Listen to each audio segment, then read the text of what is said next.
There once was a man named Gold Roger who was king of the pirates. He had fame, power, and wealth beyond your wildest dreams. Before they hung him from the gallows, these were the final words he said. Our perspective is yours for the taking, but you'll have to join us first. We left everything we debated at the Yonko table. Ever since, pirates from all over the world set sail for the Grand Line, searching for the Yonko table, the table that will make their dreams come true. Yo, folks. Welcome to the latest and the greatest from the Yonko table. That is the voice of Grandmaster Hoop. And we are here today at the table to go higher, further, faster. That's right, folks. We're here to talk about the Marvels. That's right. It is the 33rd film in the greater Marvel Cinematic Universe. It dropped just the other day, and we're here to discuss. I'm sure the room is polarizing with opinions about this film, and we're going to get into it all. With me, as always, is fellow Yonko, Dr. Jace Attorney. Dr. Jace Attorney, did the Marvels take you higher, further, faster? It did not, no. Oh, okay. We'll deep dive that and what that all entails later, but there is one right there, folks. There's a no right there. But we are not alone. The lines in the sand will be drawn today. Let's hear what supernovas are going to either go higher, further, faster today with us. All right, folks, let's get into it. It is the Marvels. It is the 33rd Marvel MCU Cinematic Universe film. Wow. It is our 5th outing in Phase 5. Dr. Jace has already opened the floodgate with a no that this movie did not do it for him. We don't know how deep that entails. Let's go around the room. Darce, higher, further, faster. Yay or nay? I give it a yay on this one. Oh! I think that we're going back to formula. Like I yeah, it's fine. A lot of people are very polarized about that, but this is why I like Marvel. So Back to formula. Back to formula, he says. He says we're here for a good time, not a long time. Does everybody agree we should be here for a long time? Let's go. Why'd you make his point morbid? Hold up. No, meaning like we're here for a good time, not a long time. Let me finish my point. Some people would think we're here too long. Let's check in with Dr. Mondo. Dr. Mondo, are you here for a good time, going higher, further, faster? We need a reboot. We need to start over. Should the long time be stopped now? Where are we, Dr. Mondo? Just like Pokemon, it needs to end. Yeah, we're back to formula, the formula of mediocrity. And that's where we are with this movie. There we go. So, not the worst by any means, but just more of the same mediocrity. Yeah. And why people are getting tired of it. Dr. Mondo laid it flat, just straight up. Mediocrity. Mediocrity. That's how mediocre it is. It's a freaking meteor of mediocrity. We're in space. Oh my goodness. Just to be clear, Dr. Jace and Dr. Mondo are probably on the lower end of this film and its viewing and rating. Myself, I'm probably not higher, further, faster. I am higher, further, though. There's fun that was had in this film. There's fun. It's a fun film. However, it is flawed. It is flawed.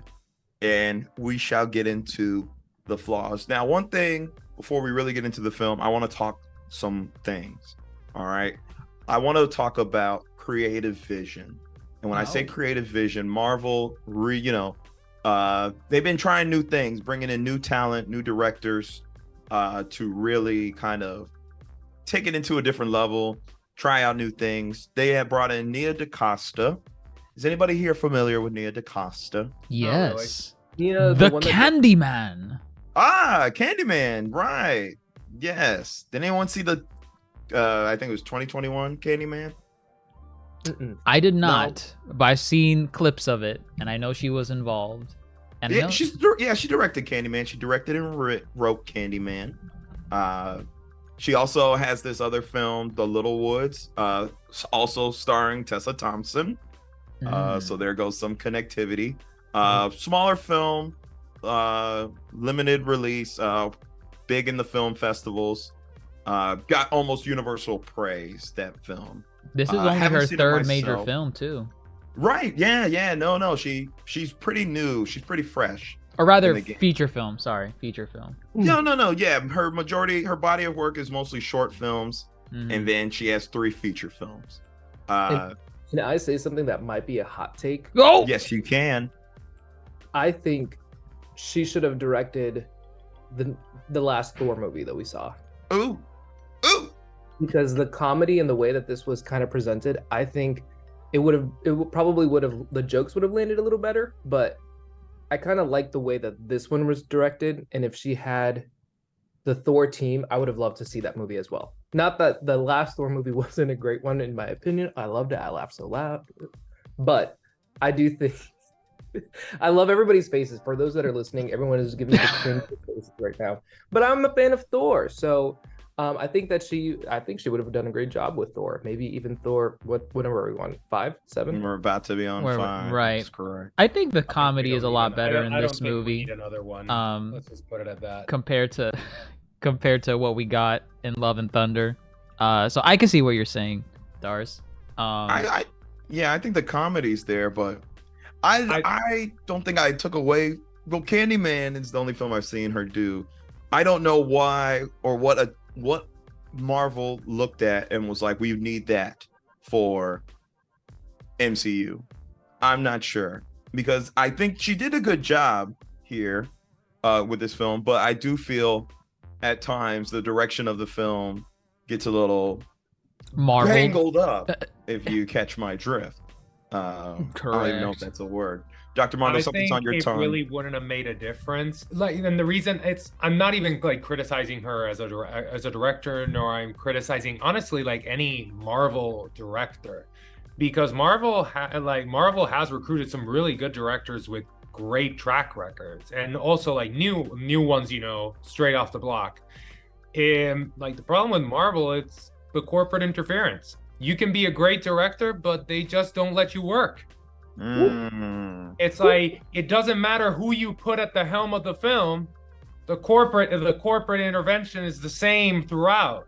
The problem is higher up in the brass. Ooh. But could I argue that and say that some of the movies that actually, never mind. You're right, because I was gonna say some of the movies that were a flop, Sam Raimi's a great director.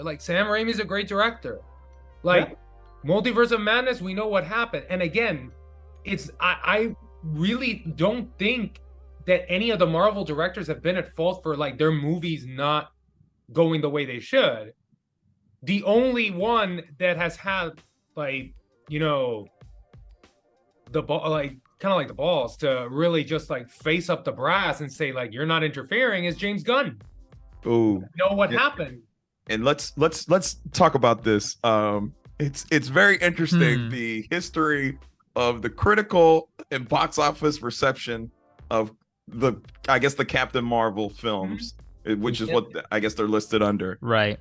Let's take it back to 2019 real quick. Oh man, you better be fully transparent about what led to this. Let's do this. Go ahead. 2019, Captain Marvel knocks it out of the park and grosses a bill. Financially, a yes. bill. It grosses a bill. And the reception too was more on the positive side versus the lukewarm reception. Now it was average. It got average. I think. Hold up. Let me find this. Go ahead. It was more positive than negative. It was more positive. 79%. The average, right? A C. A 79%. No, a C. That's certified fresh. If I'm not mistaken, it is. Anything above 60 is certified fresh. Anything 60 and above is certified fresh. That's a big deal. That's a big deal. Yes. Okay. Now, this movie also has a fresh rating, but it's fine. Help me out a little bit, because what was it? Brie Larson called out all the old white men. It was wait, on what? On saying how their opinion shouldn't matter on films and whatnot. Brie Larson was saying a lot during the press release of the first Marvel movie. It was a mixture of that, of what you just said. It was a mixture of, it was a weird era of films back then, but like, Captain Marvel was being promoted as like the first like female superhero, like major featured film featuring a female superhero as the main character. Are you confused, Dars? Well, I'm pretty sure Wonder Woman came out before that. It did. Oh, right.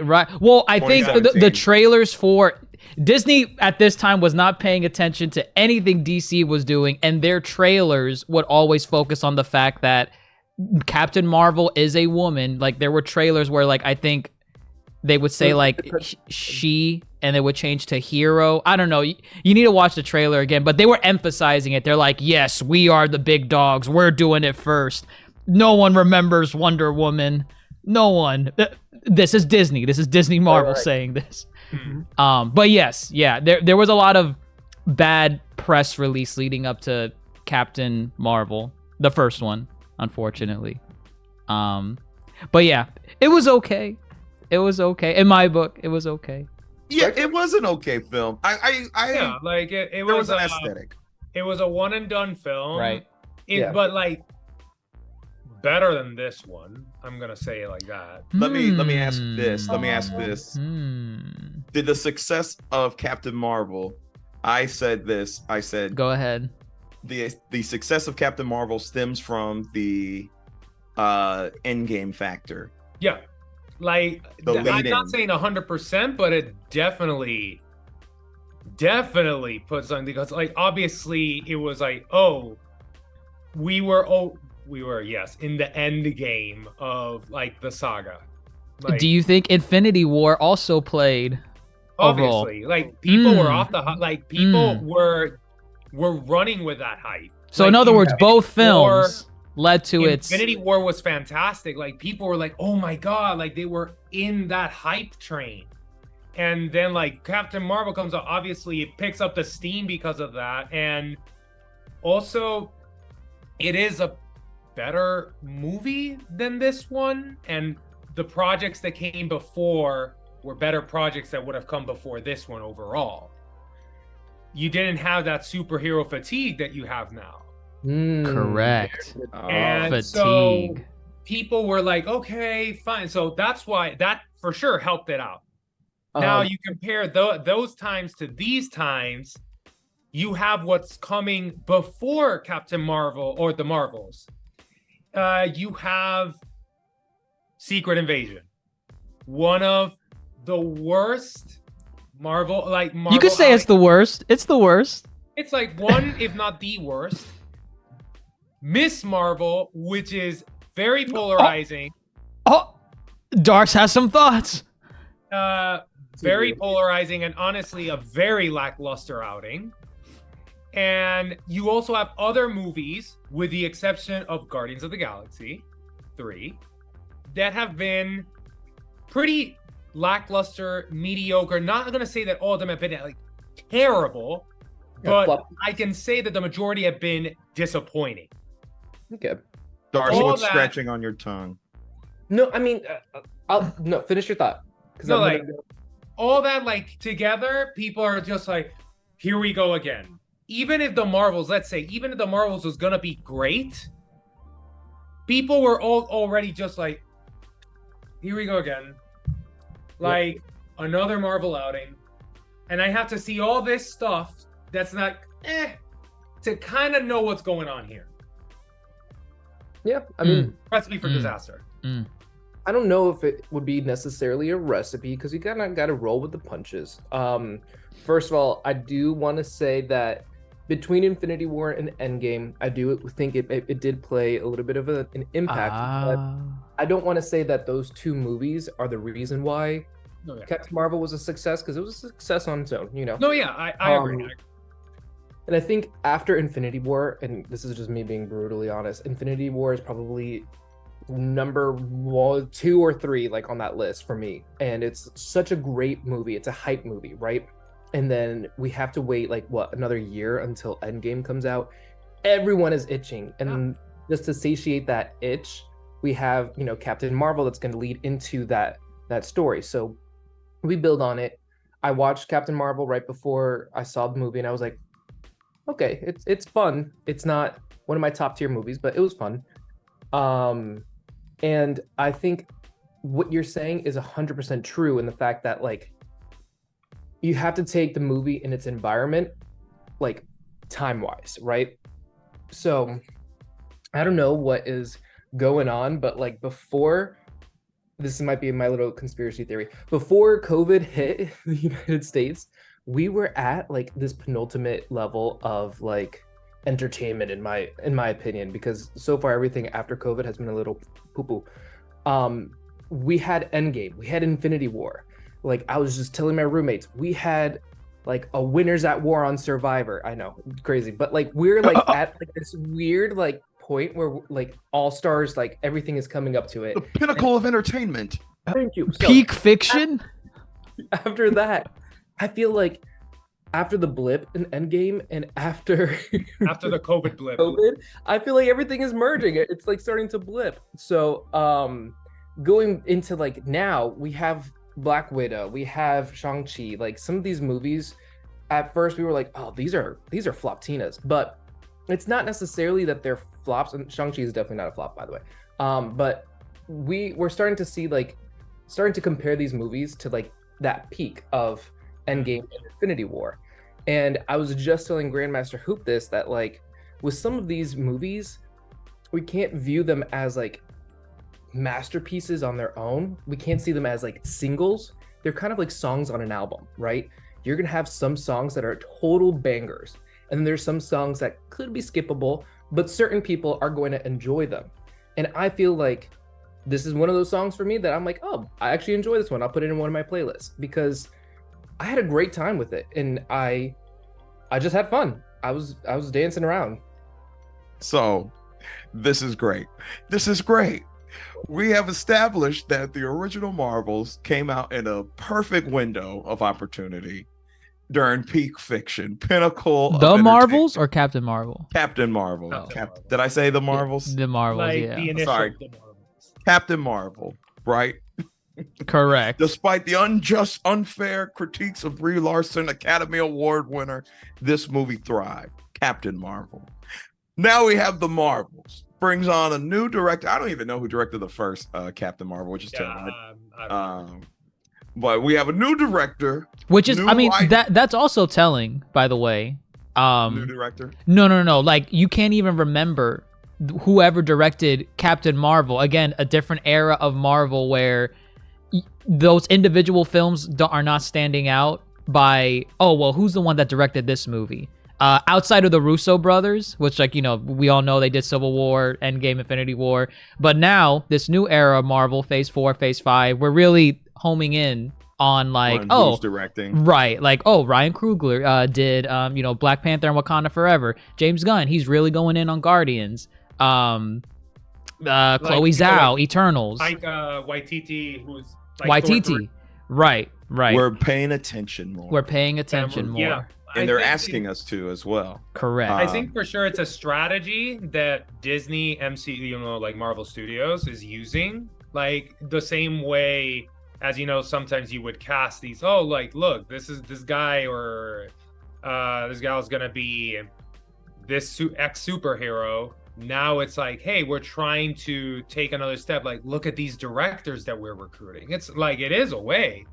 It is of getting like people, like noticing, oh, look, they're trying to do something different. Right. It just like brings me again that the problem is not which director you choose, it's the people higher up that are not letting those directors who in their own right are great and have the track record to do their craft, to do what they're good at, to set their mark, to set their fingerprint there. It's also a scapegoat in a way, like for the also companies, because like, you know, if the movie bombs or if it's like, it's you know, received like it's right, it's like, it's not the higher ups, right, you didn't like it because Nia's the one that directed this movie, so we just won't use her again, we'll use someone else next time. Exactly. So double-edged sword can use both be used both I'm ways. just gonna, like, me being a soccer fan, I'm just gonna make a reference to Manchester United. It's the same thing with Manchester United. Five coaches in the last God knows how many years. Their team is crap, and they're always blaming the manager when the higher ups are just idiots that don't know how to manage that team. Same thing is going on here at Marvel. So back to what I'm leading in. Trust me, I got you. I got all what y'all both are saying. The Marvels came out at the worst time. They're in the experimental phase of the MCU. The actors and writer strike was going on, which hinders somewhat of the post-production as well as the marketing of the film. There is Marvel fatigue. Now, Captain Marvel is tracking to be the lowest grossing MCU film of all time. And then, like, add in what, like, the reports that came out that, like, Nia DaCosta kind of, like, left midway or something, or just, like, She was contractually obligated to start working on another film. Yeah, like, And- She left in post-production. yeah, halfway she through kind of, like, said, post-production. like, peace out for but you know, Which, like, a movie of that scale is not that's very unheard of, because what was the budget on this? 225, 230 mil. Oh, I have no and that kind of says a lot. Like, It's obviously, crazy. That's I a lot of know what's money. going on behind the scenes, right? I can't talk forever. I can't talk for her. Like, she had a contract. You know, things happen in this business that even I'm not aware of.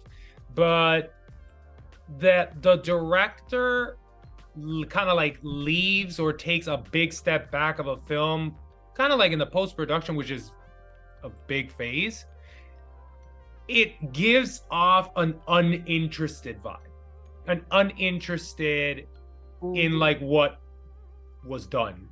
And for a director, artists in their own right, to lose interest in their work, it kind of begs the question, was it her work to begin with?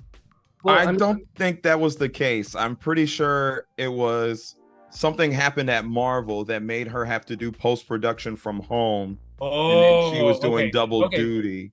It wasn't like, I'm disinterested. There was something going along. Okay, that makes more sense. But when you throw these articles that they don't give you that little context there, that's what everyone else is gonna think of. And you Like, also have to, like, pay attention to the timing, like what Grandmaster Hoop was saying. Like, we have actor strikes, we have writer strikes. Oh yeah, Who knows how directors are also feeling during all of this stuff? Because, like we're all saying, like, the weight is so heavy on their shoulders that if the movie is a flop, they're quick to blame, oh, well, it's the director's fault. You know, Yeah. they want to capture the Marvel vision or whatever people may say. yeah. Now, With like, this- what you said makes a lot more sense. With this all said, now we need to see if all this stuff is warranted, whether or not this box office low is warranted, whether or not this 62% on Rotten Tomatoes is earned or Yes. deserves higher, further, No. faster. It is time we talk about the movie. Did this movie come out of this terrible time a winner? Let's get into this film. First things first as well. You already hinted at it before. This movie has the job of continuity from Captain Marvel, Miss Marvel, WandaVision, Secret Invasion, and everything else MCU.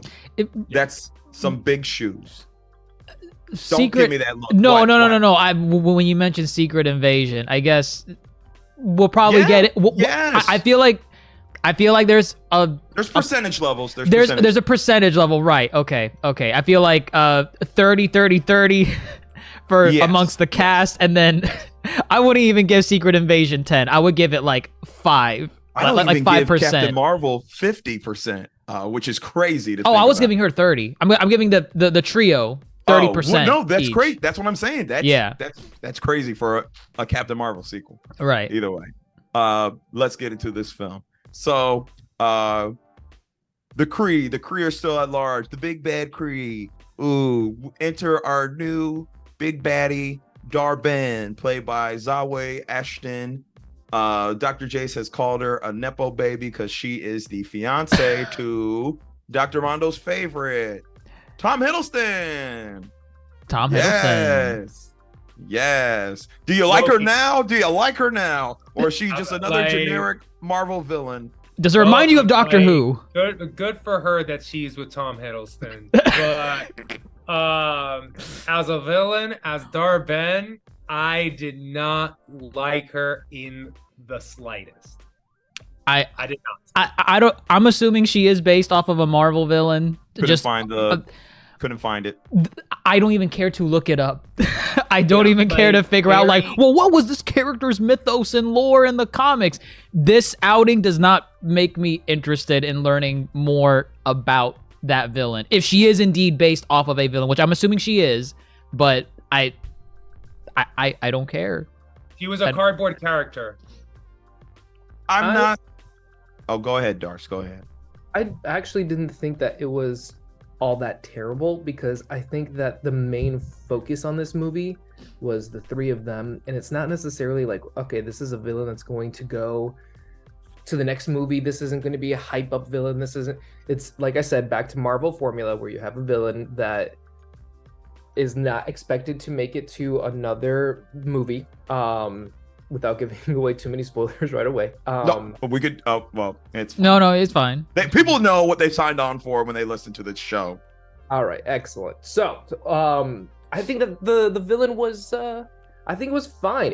It kind of like was giving me the vibe that it was like Ronan's daughter type of thing, where like, you know, she went and she wanted to finish the Kree's, you know, responsibility.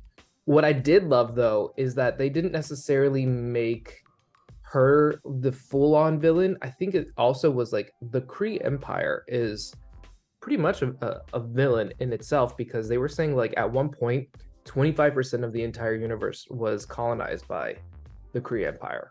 And so it's like, interesting.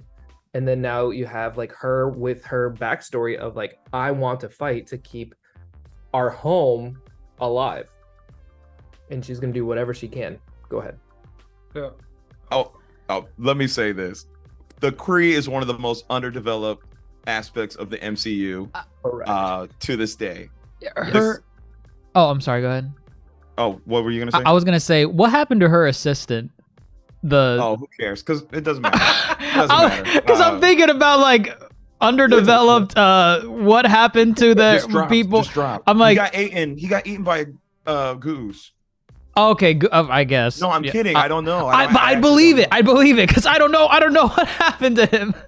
But no, what I'm saying is, the Kree is such a big entity in the comics, right? And I feel they just keep glossing over the Kree. Yeah. And actually, Darce, when you said to make her Ronan's daughter, I think I would have gelled with that more than just her being another. She's a Ronin knockoff. She's another Ronin. Yep. Yeah. Right. And so from here, I just feel they're just throwing out the Kree name to throw out the Kree name. Like they try to make the Kree bigger than what it actually should be. Yeah. And that part does not work for me. Her herself, though, I thought her acting was fine, but just this undercooking of the Kree is annoying, and I just want to move on from the Kree. I'm tired of the Kree. So kind of sorry. So pretty much, I know what you were saying about the villains. You know, like it doesn't need to be like a long-term villain. I totally get that. I really do. But you can still have a one movie villain that truly challenges the protagonist or protagonists in this case. Shang-Chi. It's like, it's not just, so yeah, sure, you're a one movie villain, but you still contribute like a significant development to the characters and the universe in itself. Especially Marvel, it's like very, connectivity based and all that kind of stuff. And I don't know, like she like as a villain, the only thing, the Annihilator, and really we only get like a single sentence from them, Brie Larson, from Captain Marvel, saying like, "Oh yeah, that was my fault," and blah blah blah. Well, and that's what I've been doing. Let's piggyback off of that real quick. Let's set this up a little more. What's her name? Dar-Ben is on a quest. Wow, telling. Right. Dar-Ben is on a quest to save Hala. Hala needs atmosphere, water, and the sun. Just the way I'm sorry. So Hala is the home planet of the it's Kree. the Kree homeworld. It's always has. It always has been, right? Always has been. And Okay. we've seen Hala in Captain Marvel. Okay. We have already seen Hala, bits and pieces here and there.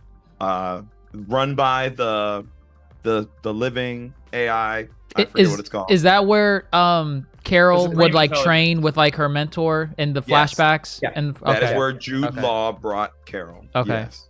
Higher Yes. intelligence. Who? Higher It's called intelligence. Yes, the higher intelligence. Yes. Okay. Yes. Save Hala. And how is she gonna do it? She's gonna do it with the Bengals. It's the Bengals from Miss Marvel. Yay. The Bengals can open spaces between time and space and apparently realities. What's the key here? 2 are better than 1. So if you get 2 Bengals, and you use jump points, which were from Guardians. That's cool. Mhm. Jump points are now used by everybody. That's cool. I like the way they like look. that. They're like hexagonal looking The things. Hexagonal. Hex. Right. Oh, it's a deep cut. Wow. Mysticism. Scarlet Witch. It all comes together. She's coming back. She's the reality stone. Well, remember, she broke reality a couple of times. Right. Now, she's now the stone. She's red. So, hexagon 6. How many Avengers originally were there? 6. Oh! Kevin fight. He's 800 steps ahead of us. We got it. We're there. We're right there with them. Who has the other Bengal? None other than Miss Marvel. Doris, what's her name? Kamala Khan. You cannot do that to me. That's a deep right. cut. That's funny. Right. Either way, Kamala Khan has the other Bengal. And here comes the big gimmick of the film. We have also entities. So there's Kamala Khan. She's got the other Bengal. We have Saber. Don't ask me the acronym of Saber. She said it in the movie. You don't remember? Yeah, I sure don't. Saber, bump shield. It's time for the Saber.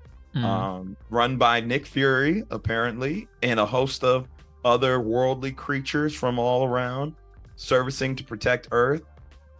Who's also employed with Saber? None other than our favorite Monica Rambeau from what's that show she's from? WandaVision. WandaVision. Wow. WandaVision.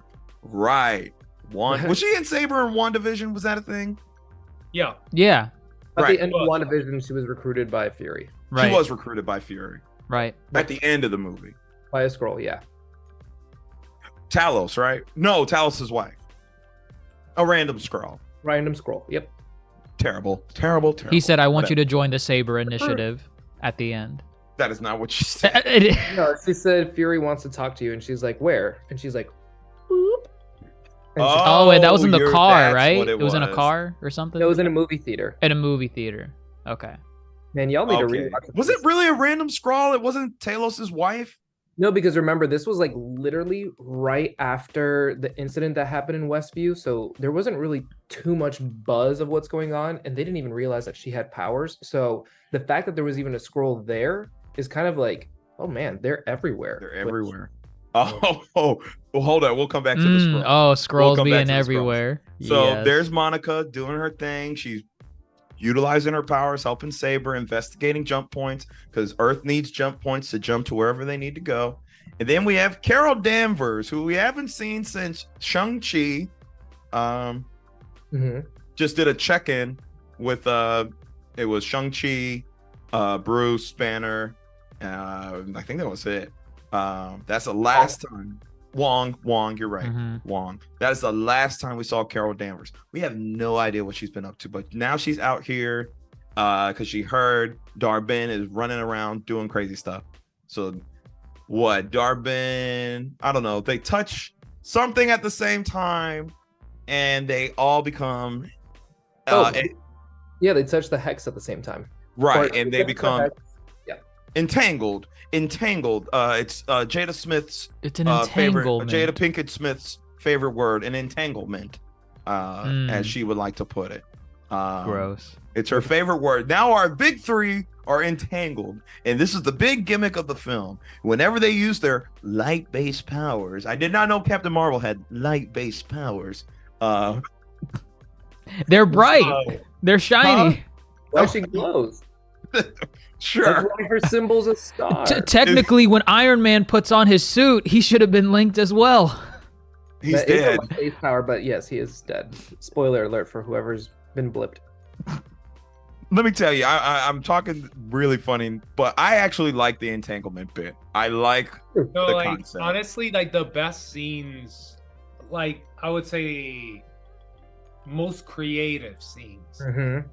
were the fighting sequences of them entangled. I I actually enjoyed those bits. Like Yes. they were just like, okay, here you go, pop, pop, and they were just like switching and switching and switching and switching. That was like that was creative. I did enjoy those fighting sequences a lot. Agreed. Oh yeah, and that beginning fighting sequence that they had where they were playing Ratatata by Missy Elliott and Skrillex, I was like, oh, they did not just do this. Oh, And as then- they destroyed the Khan household.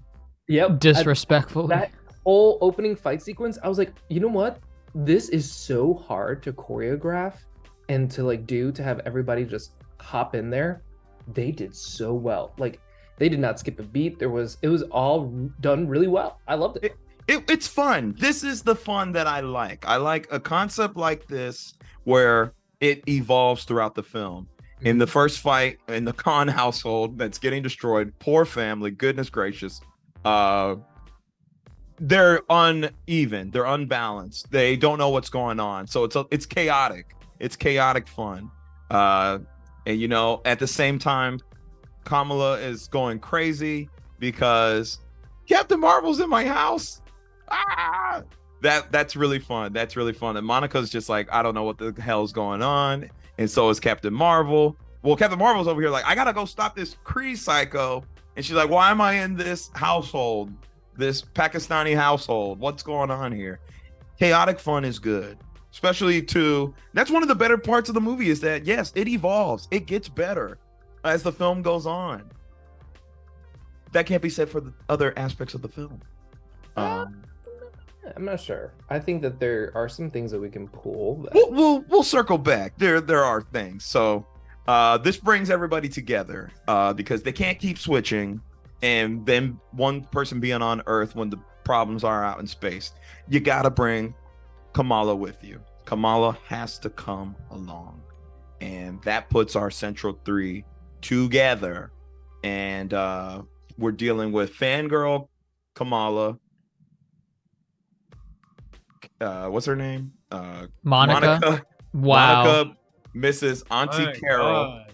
Monica, Grandmaster, Mrs. remember Hey. your names. Hey, she had a better film that came out this year, and it's called They Clone Tyrone. Okay. Great movie, by the way. Great, fantastic movie. Dr. Jace just likes to see Teyana Paris in any role she's in. Correct. Because he was thirsting just as much as Darce or Dr. Rika or Nino have ever done. He was thirsting during that movie. All I was saying was damn. That's it. So also just wanted to add some color to that. Kamala Khan doesn't really have too much like crime fighting physicality. Like, yes, she uses her light powers in Miss Marvel, but she doesn't really have any combat skill, right? And well, combat experience. How about that? right. Yeah. And neither does Captain Rambo. She's a scientist. No. Like she barely even knows how to utilize her powers. And so Mhm. like to be thrown into a situation where Miss Marvel, who does have the combat skills, who does have the abilities, who has to fight like her way through everything, she goes and she swaps places with all of these people. So I think it was done pretty cool to see like all of that, and then the evolution of Monica's powers, the evolution of Miss Marvel's powers, and then how Captain Marvel, she just punches things. One of the stronger threads in the film. One of the stronger threads. I also love the idea that whenever Kamala switched with someone, she created like this like shield or something, and everything within that shield also switched. Did you catch that? Oh yeah, there was a part where she was trying to defend herself from these guys. She does a shield, but there's like people inside of the shield with her, and then when they swap, those people came with her in the shield to the wherever she swapped to. And same thing with Goose or Moose or whatever the cat's name. Goose. Goose Goose is back, everybody. Goose is back. is Love back. to have Goose back. So here's where some of the film starts to falter, I'd say. And then we talked about a little bit in our chat. It's this emotional resonance that tries to beat throughout the film. So our other next big set piece is our trio is on the way to the Skrull colony. There's a Because they have a colony somewhere that exists. It exists. And yet we have all these Skrulls on Earth that are like, we don't have a home. We got nowhere to go. And this home that this colony was in, lovely, luscious. Yeah, they look like they were thriving. They were just fine. They were happy. Gravik and Secret Invasion ready to destroy Earth because Skrulls don't have a home? And you see that show, I think Grandmaster Hoop and I talked about it after the movie. I think Secret Invasion was likely filmed at some point after the Marvels, because there's just like kind of like what we were saying earlier, how like I think there is like less than 5% relation between this movie and Secret Invasion because of scenes like that, because there's such a dissonance where you're questioning like, wait, why is this a thing here? Like, what? There's a home.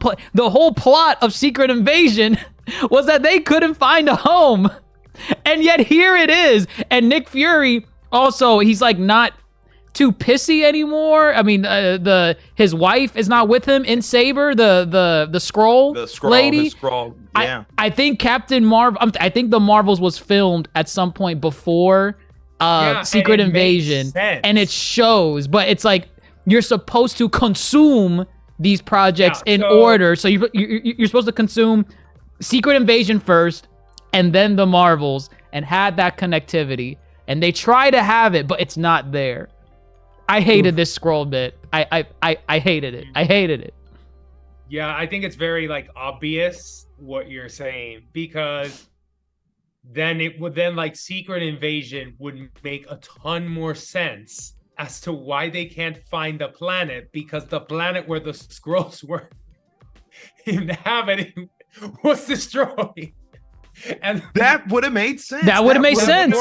Yeah. By the way, we can't go back because this colony was ruined. It's just like, wait, what? Unless you can kind of say the higher ups kind of say like Secret Invasion takes place after the Marvels, and why did it come out before? Listen, it's what you said as far as the people at the top. Obviously, another thing that separates, Phase 4 and 5 from the Infinity Saga is the streaming. There was a giant push to push out these streaming shows, and that's harder for them to make the connectivity and have one talk to the other. What was that conversation that you said, like, compared to filming for like movies like Infinity War and Endgame, where like they bring in all these heroes like Black Panther, and you know what I'm talking about? You brought it up. You brought it up before. I did. It was something where back then, if they were bringing in these, like they had the directors on board for those scenes. Yes, they had the directors on board. They said, if you're gonna bring in this character, just keep in mind this is the end game here. Like this is what we're going for. This is where they need to be by the end of their film. So it gels with the rest, right? Was that what I was saying? Something like that? More so like, because that's kind of like what they do now, where it's like, listen, you could play around with this character, but this is the end point they need to be. Versus back during Endgame and Infinity War, that era, they had a character, but they brought in the directors to say like, hey, your character, this is like where they are. About that table meeting where they brought in like Jon Favreau, James Gunn, Ryan Coogler, and sat them down, and they all had a hand in like Infinity War, right? And Endgame, right? Yes, that's a huge thing. Like they are not doing this here. There's no table meeting where they're like, then again, like, look, the people that you mentioned in that table are, to me, like, that is the core, The Mount Rushmore of the The Mount Ra- Rushmore of Marvel directors. Here, in everything that we've had past the blip, we have like Zhao, we have like all these different directors that it's like there's no They're not talking. They're not They're not talking. talking. And that's Like, why you the communication is not there. And like, again, this just highlights pretty much what's been going, and like the lack of direction that like phase 4 and 5 have. Because like phase 1, 2, 3, like the Infinity Saga, to a certain degree, we as the viewers knew where they were heading. How they were gonna get there, we don't know. But like you could see that everything that we're doing was a puzzle piece towards the bigger picture. And the like Marvel Studios knew it as well. They had a vision and they said, Endgame. This is how we're gonna do it. This is where every player has to be for Endgame. I feel like when they're in like the director room, it's kind of like in the Endgame movie where they're all just like sitting on their back, like just like, okay, but like, how do we feel about this scene? And I'm like, hey guys, right. And here, phase 4 and 5, it's like you feel with like you now add the streaming element, which is different, which makes it a little bit more difficult, but not impossible. Correct. It's like they're throwing darts on a dartboard to see what sticks. And for I'm gonna say like a company, right? That prides itself in like the continuity of its universe and all that kind of stuff. Sure, like it's not just saying, oh, this all happens in the same universe. Oh, this character from this movie or this series appears in this one. Okay, fine. That's not continuity. Let me help you out a little bit. It's just disrespectful. It's the disrespect here. It's disjointed. Because what they thought we wouldn't notice. Because what they're doing. It's a disjointed mess. And this movie and like the movies before tell the story of the lack of direction, the lack of vision that's going on right now. But see, the bigger issue here is that not. Because I want to get back to focusing on the movie. The bigger issue here is not about the bigger picture. It is the fact that this is a blatant miscontinuity. It's a blatant, right? Like, what the hell did you like? This just came out a couple of weeks ago. This doesn't. What happens in the Marvels does not warrant the existence of Secret Invasion. So this is what happened with Secret Invasion, right? In terms of like trying to connect this to the Marvels. They had to sit down with whoever was managing Secret Invasion, but there was no talk as to like character-wise where we want you to move the character. The talk was, we don't give a shit what you do with Nick Fury in this show, but whatever happens, he needs to end up in space at the end. So that to be back on the Saber base. So that he could come down from Saber, have his little adventure, for like 6 episodes, and then as long as he's back in space at the end, and shaves up a bit. As long as he's back in space, we're set. We're Goldilocks, and that's where you get this weird feeling where like you're watching the Marvels and you're like, I don't think this is the same Nick Fury to a degree that we left off with in Secret Invasion. The first episode of Secret Invasion, I was 100% convinced that was not Nick Fury. I'm like, this doesn't, he's not even acting the same. Like, this is not the same person at all. And like the whole, like, I can't even say the whole season or series of this thing, because I made it to the first episode and that was it. Oh, you didn't watch it? Oh, you didn't finish? I couldn't finish it. Wow. Like, wow, this is not Darce. He's a phony. No, this is big for Darce. He didn't consume it. Even Dr. Mondo has seen Secret Invasion. I never said that I saw Secret Invasion. Like, I saw it. Wow. But that's funny. Listen, let's get back to this film. Okay. what a tangent, because that was It's important. It's it's important. upsetting. It is It's an upsetting. important, like it It's- is an important kind of like aside. No, it's important. It's important. But now let's get back to the crux. That was great. That was still great. It needed to be called out. It needed to be Also, called out. Are there more scrolls on Earth now because of There's scrolls everywhere apparently, but now that they're apparently, in New Asgard, right? now these ones are New Asgard. I don't remember what happened to the ones in Secret Invasion because they don't matter. I think they're still Earth around. scrolls don't matter. Again, Watch it. it's a mess. So this movie That's does. funny. I mean, this scene does. Well, what it tries to do, I think it failed. This was supposed to be Kamala's big kind of moment of, type of real world that this is who you fantasize about. Which I forgot to say, her fantasy bit in the beginning of the film. I wish the show did that times 100. We talked about that too. We talked about talk about all the man, episode that it was a banger, and then that's it. that was literally that bit was episode 1, Miss Marvel. That whole entire segment, and I'm like, wow, just like Miss Marvel, the show.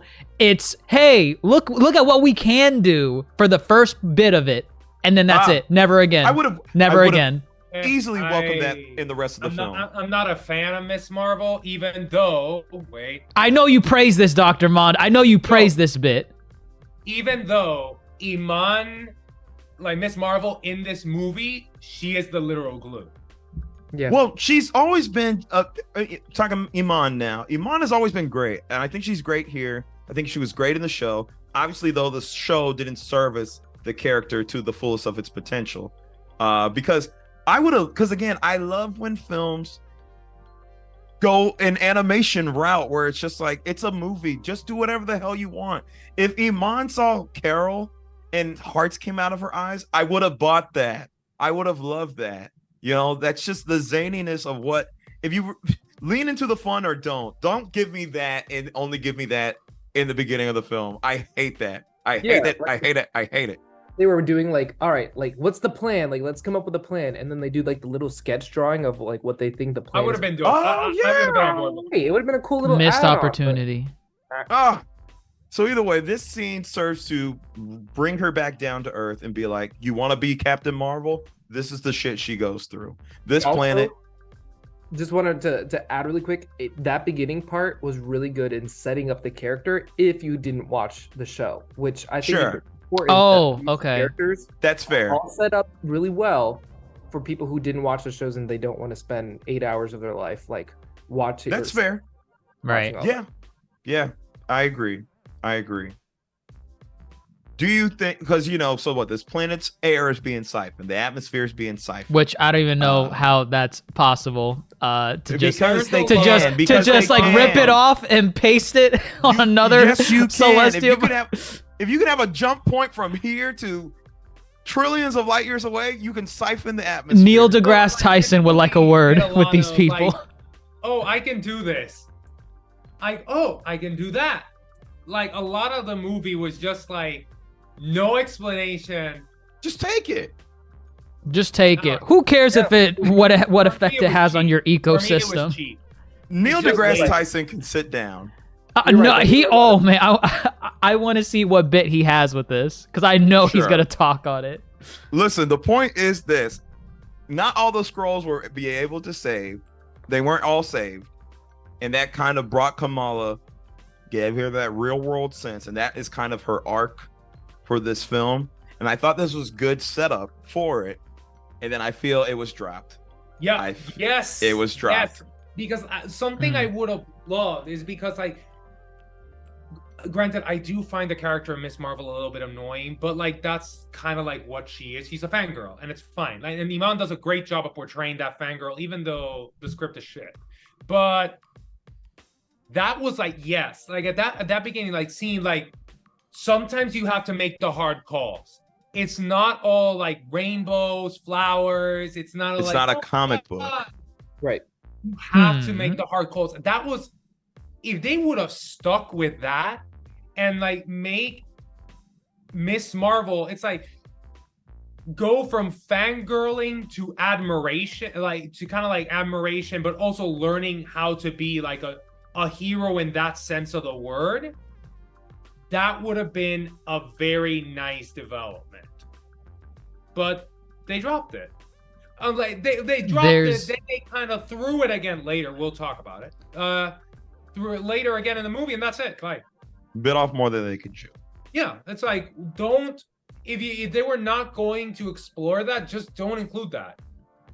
Right. Well, I mean, it's also good that they had that early on, so that way she now realizes that, okay, these people are all humans, and I have the ability to kind of be at their level. You know what I mean? Like, she's not like, oh, I'm like a little girl, and like here's like Captain Marvel, the super person that like I cannot stand up, like I'd be at that level. But here she is now feeling a little bit more equal to her, saying like, wow, you did have to make a tough call. I understand that you had to make a tough call because I had to make a tough call too, like when I was in Miss Marvel. So I get it. Like it's one of those things where it's like, okay, here's my hero. Obviously my hero's not in this comic book world. And I think it was a better way to be, it was better execution than like, you know, like the classic, like never meet your heroes, kid. Like it's one of those things, like she met her hero, and it's not that she was disappointed, it was that she was snapped into reality. That like, I need more of that. And I wasn't saying they should have gone down that route. I was saying I think they should have.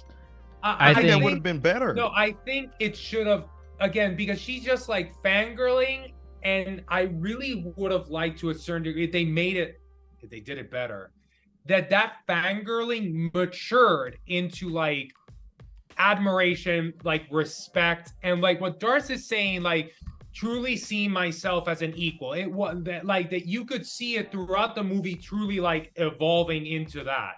And like, and maybe at the beginning it could have been like that doubt that you're saying, like never meet your heroes. It could have maybe started on that, but then progresses and matures.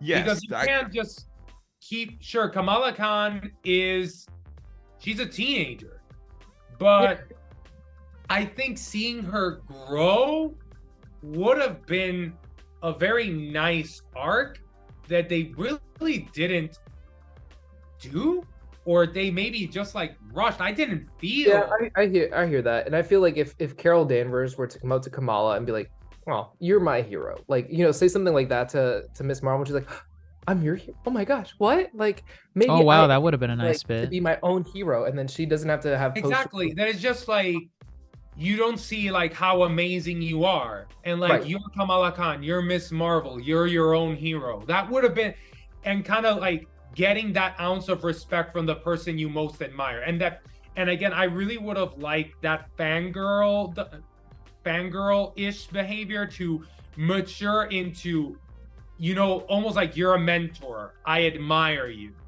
And like, right. It would have been so rewarding to see that. Seeing like, you know, you met your hero and now your hero is admiring you. Mm-hmm. Twinsies. Right. That would have been such a nice arc. And they totally threw that in the trash. I don't think they threw it in the trash. I think they just forgot about it. I think this is also one of the this is the shortest MCU film, and I think that is a detriment to the film. Mm-hmm. a little bit, because we have these under. Like in the I third, think like it's the third, acts. I think it's heavy. Very notable. I think it's very heavy. I don't think it's minor. Yeah, when we talk about this stuff, this is where right, and a little more runtime. A lot of parts of the movie feel rushed. But like the thing because is of the runtime. Okay, so thinking back, also this movie is in the sets of 3, right? You have the 3 main heroes, and then they have 3 separate missions that they're trying to go on within 3 30-minute breaks, right? So you have your setup, you have your middle mission, and then you have your final mission. Aquaman did the same thing in 3 hours. And Aquaman is 2 hours. Almost 3 hours. It was 2.5 hours, if not 2 hours and 45 minutes. I kid you not. I think it is that. Aquaman had people were walking out of my theater when I was watching it because they're like, this movie is so damn long, and it's basically a giant video game. This one, I feel like short, sweet, to the point. It was very. I thought it was great for You can be short, sweet, to the point, but if it's not, we've seen short, sweet, to the point. Lion King is 84 minutes. Short, sweet, to the point. Into Character the development, Spider-Verse is 90 minutes. 90 minutes. You have to, it's a balancing act, and the balancing act is not done well here. I'm sorry, Because the 117. 117, sure. The other big emotional bit of this is this awkwardness between Monica and Carol, because they haven't seen each other in years. Oh my god, Monica I hated feels this. Carol left them, and Carol had this big mission she had to oversee. You and make never sure and came see it back. through. You said you would come back. That's And the it thing, didn't like, cook. You have to leave it in there to cook. It's not about a matter of growing up. It's just like what a weak little kind of. Because I was thread, wondering think. what the No, it's petty. what the It's tension just was. petty. Because like right, you have that moment where they first. Well, no, first you have that bit where it's like it's Nick Oh, I don't want to Fury talk to Carol. as I don't want to talk to Carol.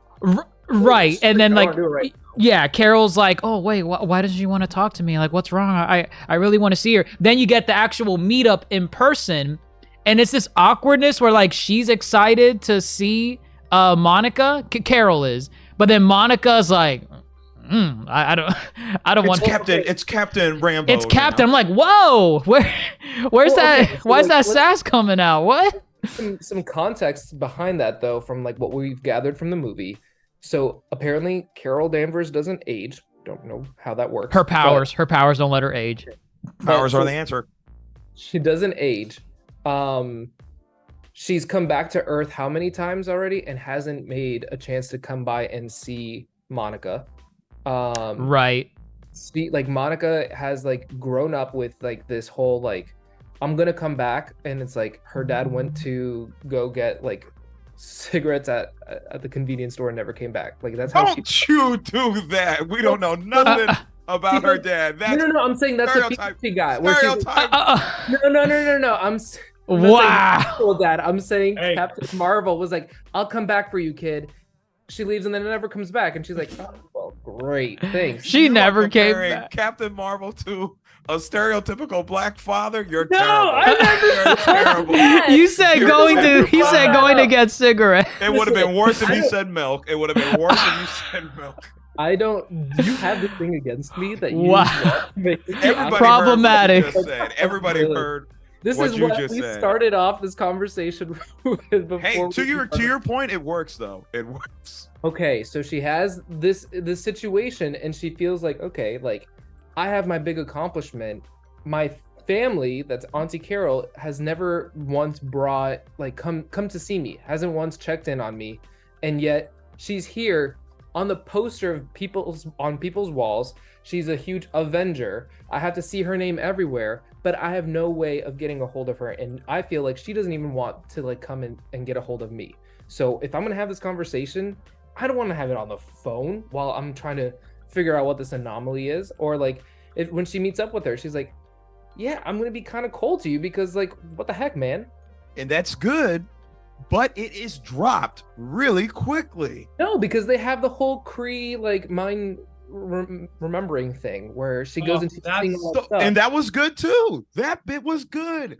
And That then was it's just, like, I think that was a cop out. Like it was just like so easy.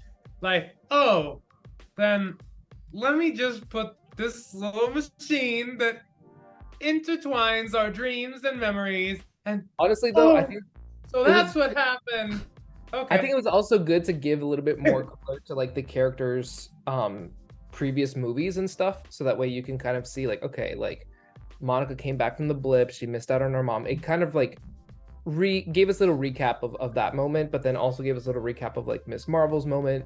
And you get to see also that like she did come back and she realized that Monica was gone. And so like there's a little bit more of that context, and Monica's like, okay, like you were saving the world, you had your mission, and then this is me opening an oven. As Dr. Jace likes to say, it just needed more time to cook. It needed more time to cook. they just I feel this movie could have stand to be 20 minutes longer to because again, I think the movie is best when these three are together. For example, this montage bit we get of them practicing, I actually really enjoyed that. That was a That nice was bit. I think The it needed jump rope scene's so funny. it needed to be. I don't think this bit needed to be longer, but it needed to be fleshed because I don't buy them like in sync with their powers by the end of it. I do buy them getting improved on their powers so that they're less, wonky like the way they were in the beginning of the movie. But just this little like 30-second, 1 minute montage, we're like, all right, we got it. Well, I mean, they also still flopped when they went into the island of sirens. Ooh. I'm gonna say this real quick, and then we're gonna get into that sequence because what a fun sequence. I'm gonna say this real quick. What this film needed is that rom-com moment where they break away and they hate each other. The awkward misunderstanding of a rom-com where they're meant to be, and then one had made one prior mistake, and then it falls apart, and then the movie brings them back together. I think this film needed that, and it was missing that. I think on that wheat planet, the wheat. Yes, the wheat planet is the reconciliation. I think that's where they needed to break away if we're going by rom-com standards. Yes, I think so. Yes, and then they put aside everything to come back together. I think 20 minutes more. Just to let them cook together, because this planet sequence, Alada or whatever it's called. The 70% ocean. No, planet. 90 plus percent. What was it? 95, 99? 96.6. 96.6% water. 96. And that's important. That is very important. But how fun when they arrive and they're like, "What's that little girl doing?" She's like, "They sing." That's their language. They won't understand you unless you sing. And I was like, what is this? And then they break out into a musical number. This was probably one of, if not the best part of the movie. Yeah, like because outside of another scene that happens later. It was just like, what? This was funny. This was actually funny. This was funny. That I'm thinking like it kind of makes Dar-Benn a little less of an evil villain, in my opinion, because she just targeted 2 planets that have an over excessive amount of this resource. Like of air, they killed the Skrull planet. The Skrull planet, like they went and they sucked the air, and only that one small section. I think, and in this entire planet. They killed their whole home. They killed their whole home. Not only that, it makes her more of a villain because rather than if there's an overabundance of a resource, right? She is not even trying to negotiate. And not only that, she's trying to steal that resource in front of their face.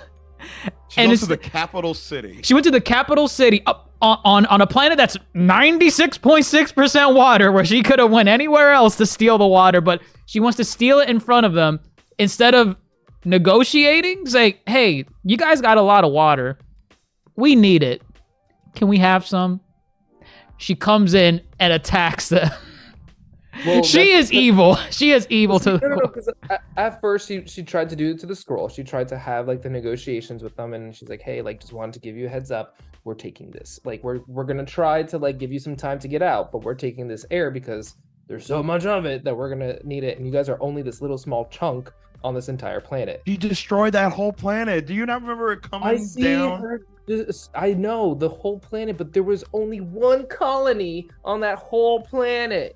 And what she did destroyed the whole planet. I know, but there's only one. Anyway. That's evil. That's evil. She killed those people. This is my inner Slytherin is coming out, but I'm like, it's a colony.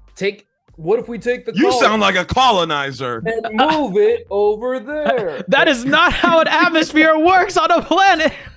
Well, okay. So like I'm gonna make kind of like a little aside here, and because like we're talking about how this scene was like super fun, and honestly, like I like the scene. I really like the singing, the entire scene, like of them just like breaking out into musical number, like whatever she has, I think in her head, Captain Marvel, it becomes like a Disney dress almost. Honestly, start, like dancing, like that's like really fun because it caught me totally by surprise, and I'm like, but it also made me feel like I don't know what this movie's trying to do, because it's like And the movie I felt very similar in this kind of stuff was Love and Thunder.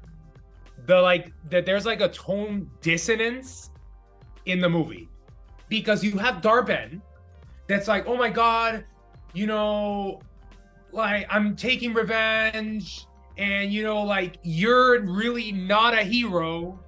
It's like you're pretty much the reason why everything went to shit, and I'm taking revenge on you, you know, like dark overtones, but then you have this very lighthearted stuff going on. I think it's And it's like- the point. It's the juxtaposition of her being called the Annihilator, and then somewhere else she's a princess. Like she's like known as like a great person. Yeah, like okay, one thing That's is good. that That's good.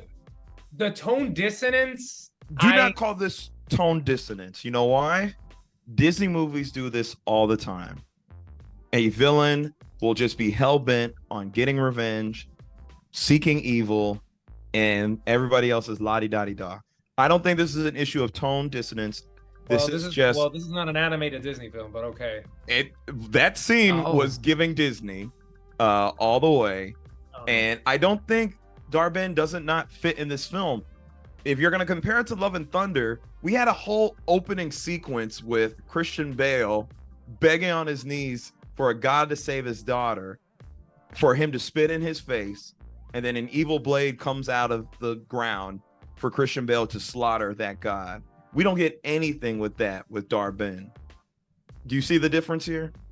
Do you see the difference? Yeah, kind of. I mean, I like this sequence just because I feel like it gives Carol Danvers more character in a way, because I think like Carol Danvers I think in, like the first like Captain Marvel was well, honestly, and specifically with this movie, I think my problem with her is that I'm having more fun, or I'm more engaged with the characters that are like Monica Rambeau and Kamala Khan. I like when they're on screen. With Carol, I'm not really having fun with her. She's a board.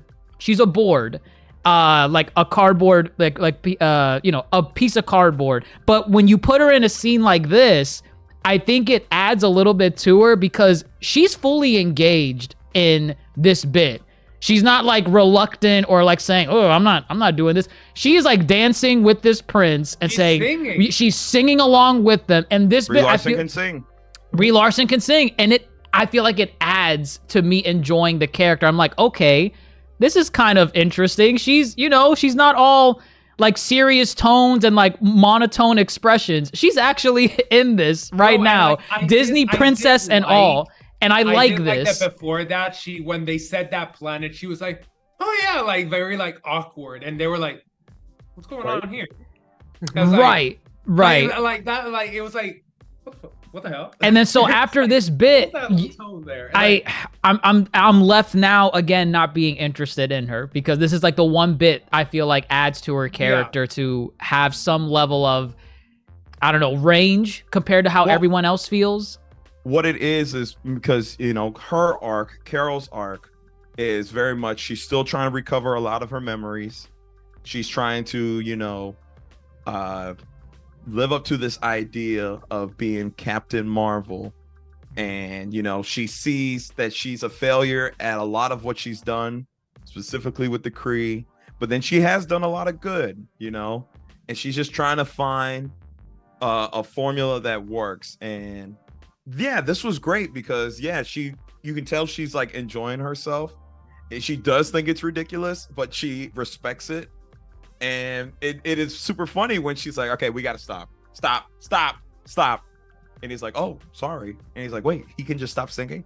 He's bilingual. He's bilingual. I was like, oh, that's clever. That's really good. That's really good. That was funny. You were saying this like of Carol Danvers, right? That, you know, that she's done a lot of good, but she's also like the way that would have been like also such an interesting arc. You know, like the way I was saying of Kamala kind of like, again, getting admiration from her hero and kind of like seeing herself as a hero. It also would have been a nice arc, really like exploring Captain Marvel's guilt and kind of for her to also notice, like, yeah, correct. I am truly a hero, because And because like she does have one little bit where she like admits her faults, because Captain Marvel, they put her to a certain degree like on a pedestal, like hell, she's in a walking Infinity Stone, Right. but she shows some vulnerability, but I think it would have been a nice character arc for her to like come to that realization, I'm my own hero as well. The same way Kamala could have come to her realization. And I think they could have done that with all three characters, how they kind of discover themselves and empower themselves. Yes, I feel Monica felt more empowered in WandaVision, trying to really help Wanda throughout that series. Like, she was like, I gotta help this girl. She's going through it. We didn't really get Monica seeing that side of Carol and being like, I need to be there for her. She had all this going on. This is why she wasn't here for me. A little more time in the oven. You know what I think would have also been a good character kind of development too with Monica is, now that Multiverse of Madness is over, she's like, crap. Like, I just tried to help Wanda kind of escape, and then here she comes, and she's now like wreaking havoc, trying to destroy different realities and stuff. And I feel a little guilty about it. And maybe I'm not a hero. Look at my hands. I know. You know what that means? The director should have talked. I get it. Talking? Why aren't they talking? We had 15. It was a witch. It was a They witch. didn't even name drop Wanda once. They called her a witch. They called her a witch. They said how name drop Vision. They name dropped Vision. They did not name drop Wanda, but she very briefly mentioned how she got her powers, I think twice in the movie. Yeah, it's like, I just stepped into a witch hex. But to Darcy's point, that is huge. That is huge. That could have been right. I thought I helped this girl, and she went on a hell spree to go get her kids back from another universe. And it doesn't help too that like now, because of that incident that happened and the end credit scene, like I think there could be possibilities of tying stuff in, but there was an opportunity here. They failed. But how much of Multiverse of Madness is public knowledge? Everything's public knowledge. Saber could see everything. They saw that mountain come crashing down from space. No, it's knowledge. Like they missed so many opportunities develop, because I think like guilt could have been such like a starting point for the development of all three characters, right? I think the biggest thing, sorry to cut you off, guilt is good, and what they forgot to do was like they just took the bare minimum from these three characters from their previous entities that they appeared in. And just threw them in. And just threw it in there. Right, and just threw and they said we gotta just play with where they are in this film. And to be honest, I think it would have been good to see like, okay, one person feels guilty about something that they did. One person doesn't feel isn't guilty because like she didn't really do anything wrong, Kamala Khan. And then the other person, innocence, is Carol Danvers, where she thinks what she did was great by destroying the Central Intelligence, but then is now brought to light about the three extremes, like the three juxtapositions of morality. Have done is that like one, Carol has the guilt of what she did to the Kree Empire, like the Kree, and also what she did to Monica. Monica has the guilt of letting Wanda loose pretty much on the entire multiverse. And Kamala, you could have not guilt, but you could have explored her not feeling adequate to being a hero. Right. Imposter syndrome. Like you're with your hero, your Titan, like the goddess of your world, and you feel that you don't even have the right to breathe the same air she is breathing. So here's the question: to come to terms, it's like, I'm the shit. Yeah. Is this a question, or is this a matter of writers in the writer strike with SAG, or is this more of a production studio thing where Disney, it could be both? This has nothing to do with the writer strike. This is heavy production. This film was done filming before the writers even came on. I think it has to do with the higher ups. It is a matter of they are not talking to one another. There used to be a time when people would talk to one another. In phase 3 in Infinity Saga, all of it, they were talking to each other the whole time. There's none of that here. And that is a detriment to this movie. Despite, no matter how much fun we had in this scene, I like the bits with the scarf, Monica getting more handle of her powers, which again, her power set is really cool.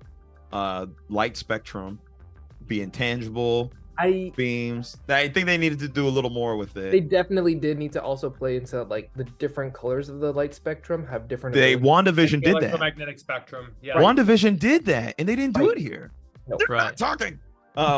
It's just light. It's just light powers. That's it. Sure.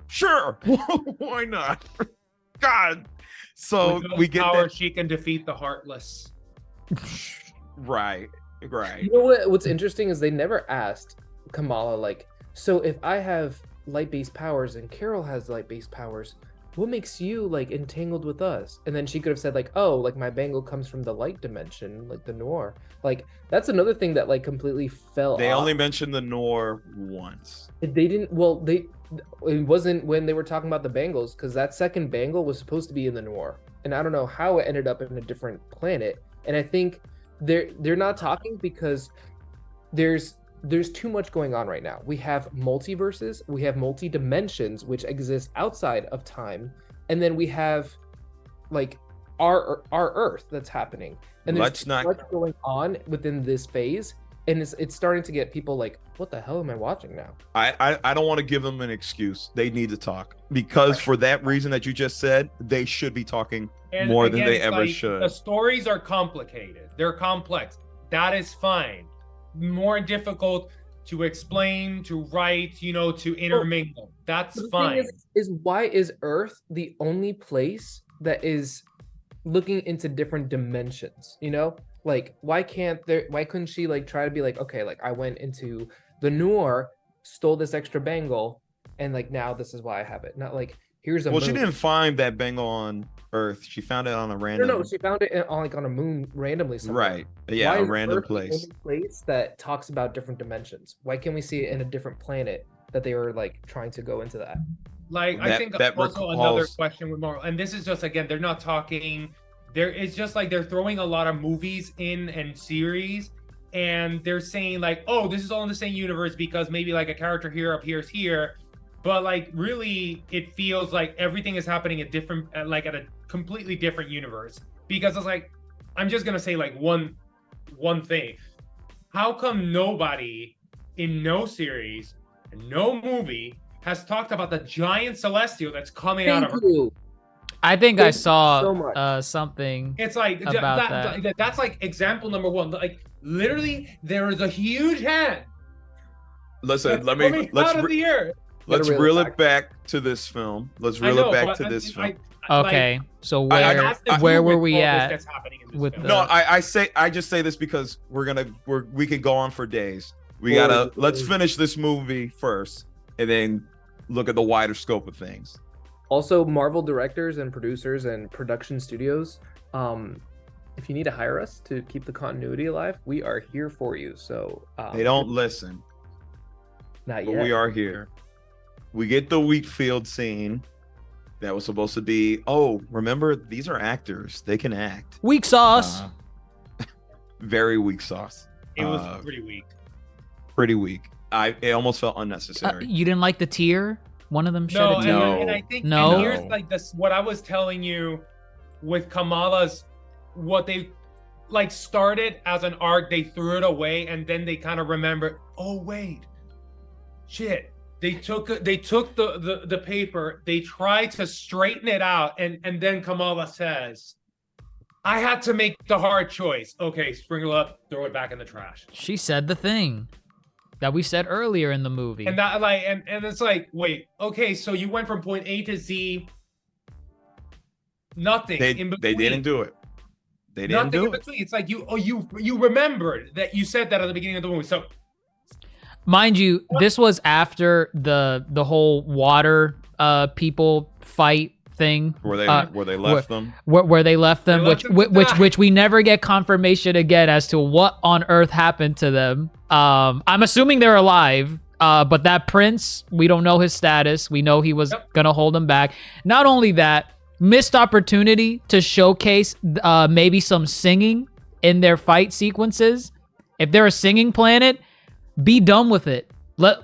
Have them sing in their fights, like just something silly. Like I don't know, like That would have been honestly. That would have been great. that would have been funny. That would have been I'm good. kind of visualizing, like just because like Disney songs that are like great at like fighting and all that, like almost like a make a man out of you kind of like bit. That And would have they been would've fun. just, like, That would have gone been with that. like the Also, parts. Oh, what? Did you catch the Disney reference that they had when they were on the ship? What Disney reference? So Kamala goes, and away we go, like from Peter Pan. Oh, Oh, I did not catch She that. said that in like that tone too. Went So, anyways, over. sorry. Went Go over. by- Yeah, went over mine too.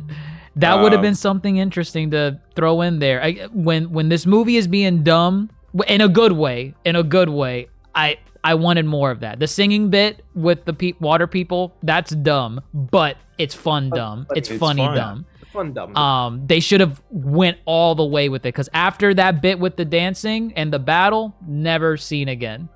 Never see Nope. them again. Yeah, that would have been a great place to have the finale of the movie. Right. They But- went back to celebrate. oh yeah. Um, Oh. But That- But they could- so I but- know that Kamala, like her family is Pakistani, but they could have made like very almost like a Bollywood kind of ending. that's what I got wow, from the you movie. see, They this could've is done like a Bollywood ending. this that's is why. Kingo. Save it for Kingo. Nope, no. Oh, bring Kingo in. I'm sure he would have a blast too. This is why when you praise these movies, we keep Well- getting this. Well, this is not ultimate praise. I said the strength of this It's better movie than is the fact- Quantumania. I said the strength of this movie is that they are playing with characters. They need to keep doing these crossovers, these pair ups, these team ups. This is what they need to do. And you know what would have made it 20 times better? If Hulk If came Hulk- smashing from the roof. Hold and- up. Correct. There's a limit. I'm And kidding. She-Hulk said the same thing too. I'm kidding. She said I'm that would be dumb. They listen. They listen to us. I'm actually really glad that we had Tessa Thompson in there as a little cameo. And then Completely forgot about her. She's in there for like 30 seconds. I'm gonna say this. Unnecessary. no. Yes, erase her out. Totally She adds unnecessary. nothing. It adds nothing. We don't care about these scrolls. They They're picked- going back to Earth where Gravik has just committed like hate crimes against people. Now people are out here like shooting people because they think they're a Skrull. They're going to die. They're going to Earth to die. But we had Um, Thompson there, and I think there was also a little chemistry between Captain Marvel and Tessa. some people said it. Some people Stretch. said it. They said, Stretch. I shipped them. They said I shipped them. Tessa Thompson is here because Nia DaCosta and her work together. Right. That is the only reason why she's here. Oh, I didn't know that. Yeah, I said that. I said she did this film with Tessa Thompson. Let's Oh. get into this final act. Dar-Benn has been attacking places that Carol loves. What could be next? It's Earth. They need a sun. She's here to blot out the sun. She's here to suck out the sun. All right. Whoop-de-doo, Basil. We got to go stop her. We get this big battle with the three versus Dar-Benn on her ship. Wait. I got this. I know what I'm doing. Trust me. They got- come from that planet now. You gotta trust me. It's called setup. I'm setting Set this us up. up. Let's do it. That's what I've been trying to Set do. the table already, Grandmaster. They go off to have their Food's getting big battle. cold. They go off to have their big battle with Dar-Benn. We'll check in with them in a bit. Let's check in with the other really fun aspect of this film and pairing, which is Fury and the Khans. Fury and the Khans, phenomenal. Wait, I what? love it. The who? Fury and the Khans. The All Khans. on family. Oh, okay, yeah. What are you spelling? CONS in your head? No. When you said Khan, I don't know. I was thinking of like something else, different mythos. Either way, yes. The Yes. cons, right? The cons. They were they were good. They were good. They humbled Nick Fury They humbled as him. they should. Beta. Sure. It was fun. It's a fun pairing. I'm not in charge anymore. I'm not the thing you said I was one time. You are I always. don't remember what it's called. You That's what it is. What's it called? a beta? No. Either way, the point is, this was fun. This is the movie leaning into that we're having characters interact with one another who they typically wouldn't. That's good. That's where Marvel lives and thrives.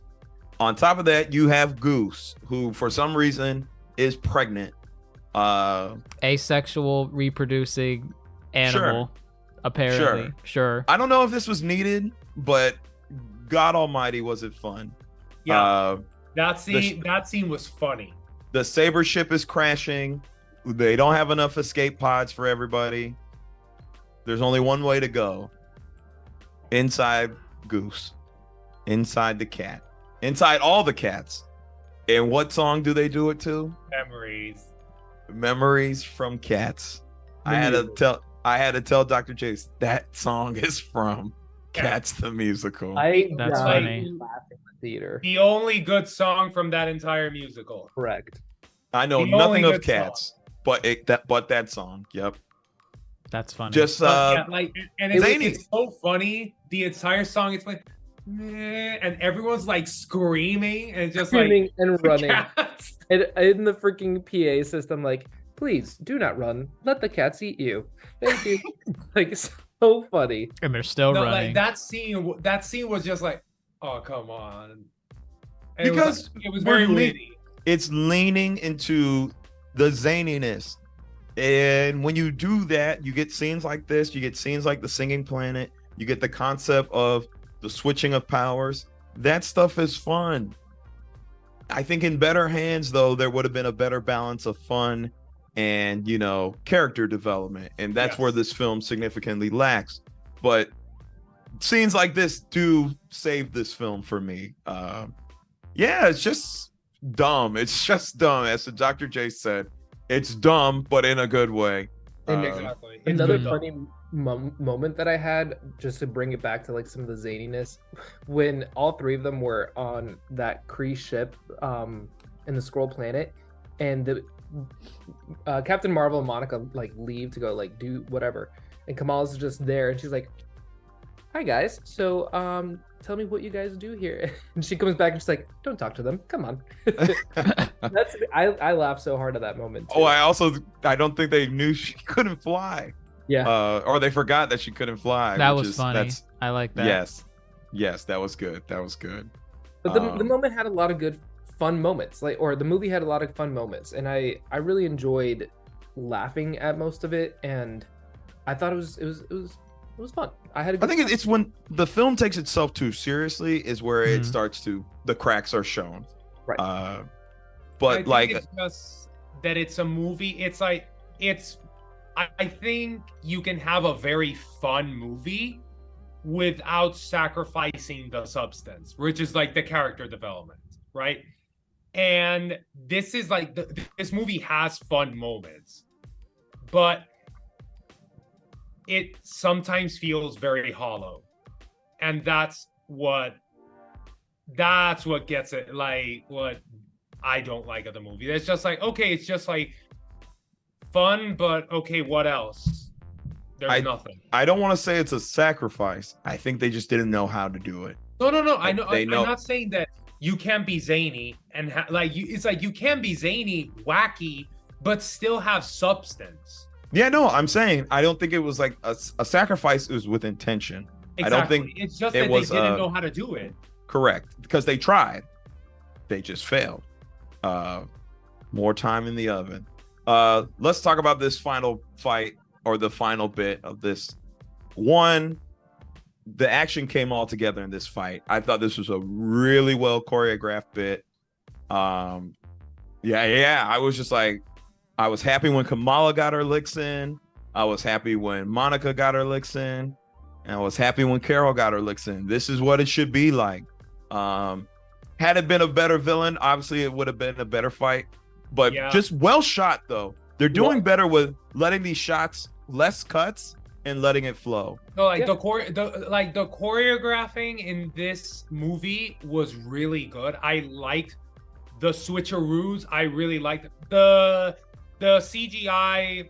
Sometimes it's kind of iffy, but I have overall- no problems with CGI in this film. I think no, the no, like, CGI compared to bits are other- probably the wonkiest with Kamala's abilities, like the purple stuff. It Right. was Yeah, like, it didn't pull me compared out, to- but it was like compared to Quantumania, it's like it- no, the CGI is much better. Don't get me wrong. yeah, it was just those But bits. There are some bits that are like, but it wasn't enough for me to say like, oh my god. But yeah, like the choreography, the fight choreograph, I liked it. On top of I that, really like. we have to really commend them for this and the director for this, because it's hard to like imagine what these powers are going to look like when you're choreographing. And there's an easy cop out of like, blast, switcheroo, another blast. Like for them to Yeah. utilize Kamala's powers too, of like, I'm gonna lift you up, then I'm gonna like go somewhere else, and then like use my like. Or just having it all be CG.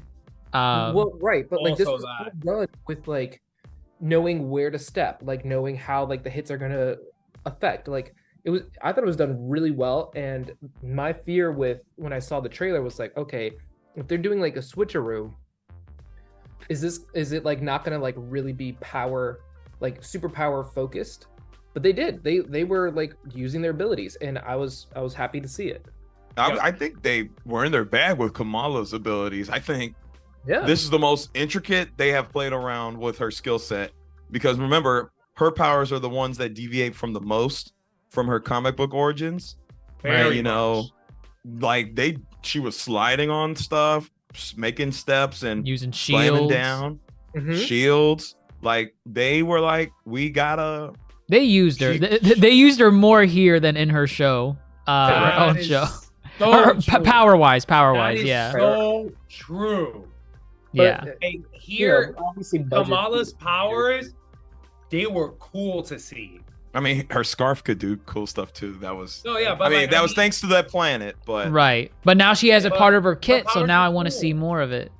you're right. Yes, I'd love to see more of the scarf. Yeah.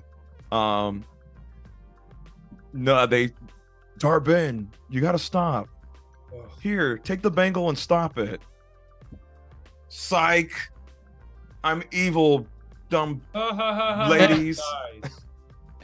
And right. The yes, Kree I know. Empire forever! Don't you dare! Oh my God. Oh well, funny enough, the bangle collapsing thing, that is Wonder Woman. I was First gonna of say all, Wonder Woman. Right. yeah, that's Wonder Woman. Yeah, I was like, I think I've seen that before.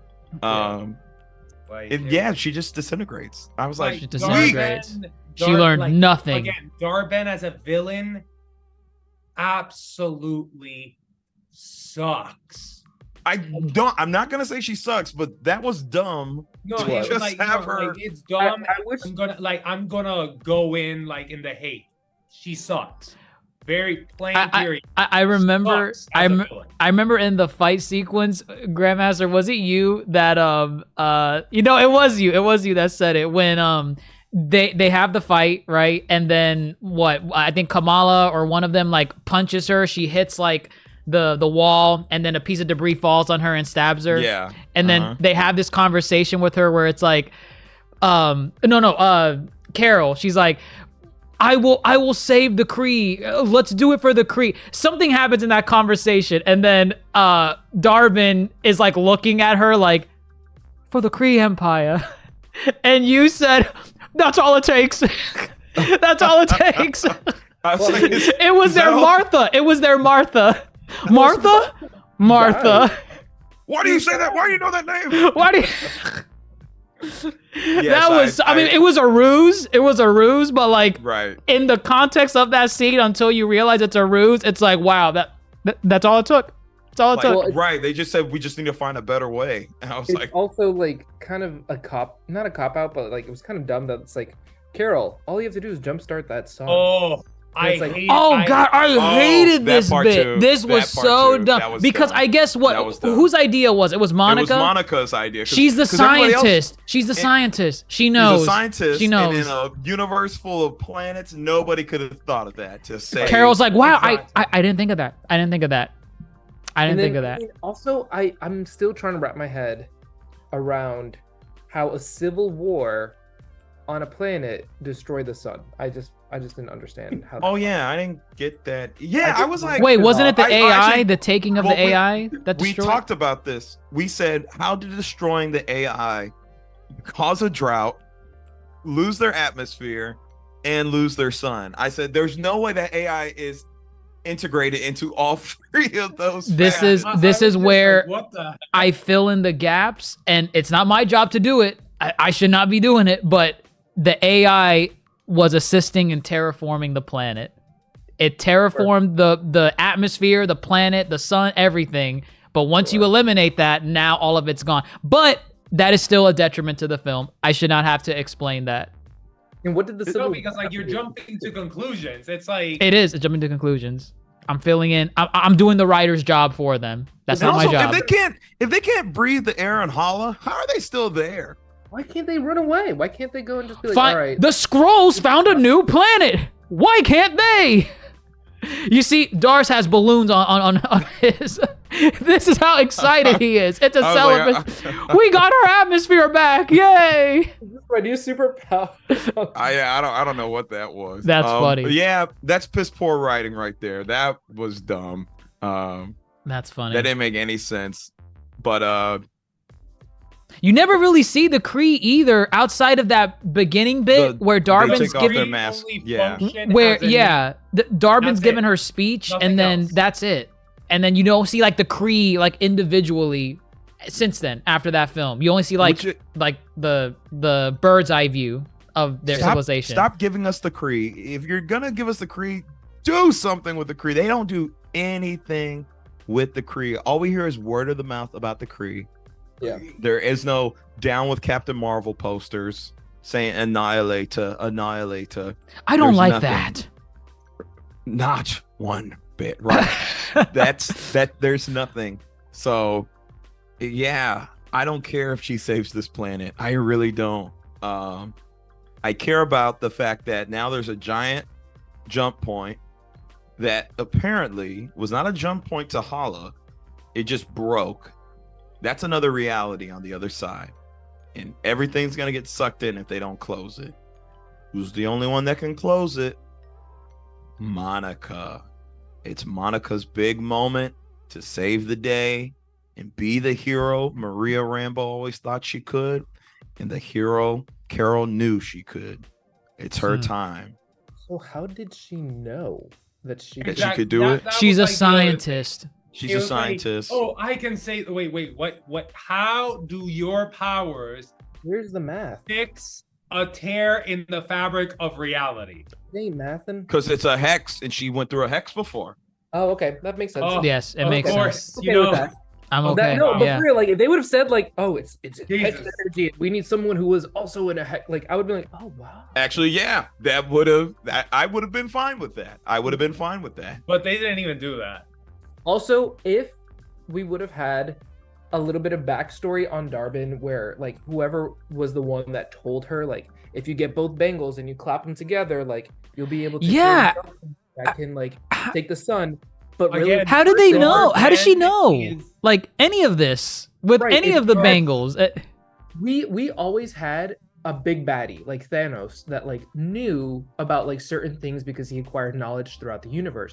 This situation, we don't really have like a big baddie that is able to like communicate. And if we did have someone that had like an ulterior motive where it's like we need someone to like combine realities, like we need someone that like if it was like Kang that gave her like You get me the Bengals, your planet gets No, saved. like I'm going to Hmm. say this. For me, Ben is easily the worst Marvel villain. oh, right. Oh, Listen. Oh! let's move on. No, and the reason I'm saying it is because, yeah, like, we're No, like because Fine. all other like Marvel villains to a certain degree Worse there's than- always, like, a we're little worse bit than of a Whiplash? backstory as to like, you know, where they got what they got, knowledge wise.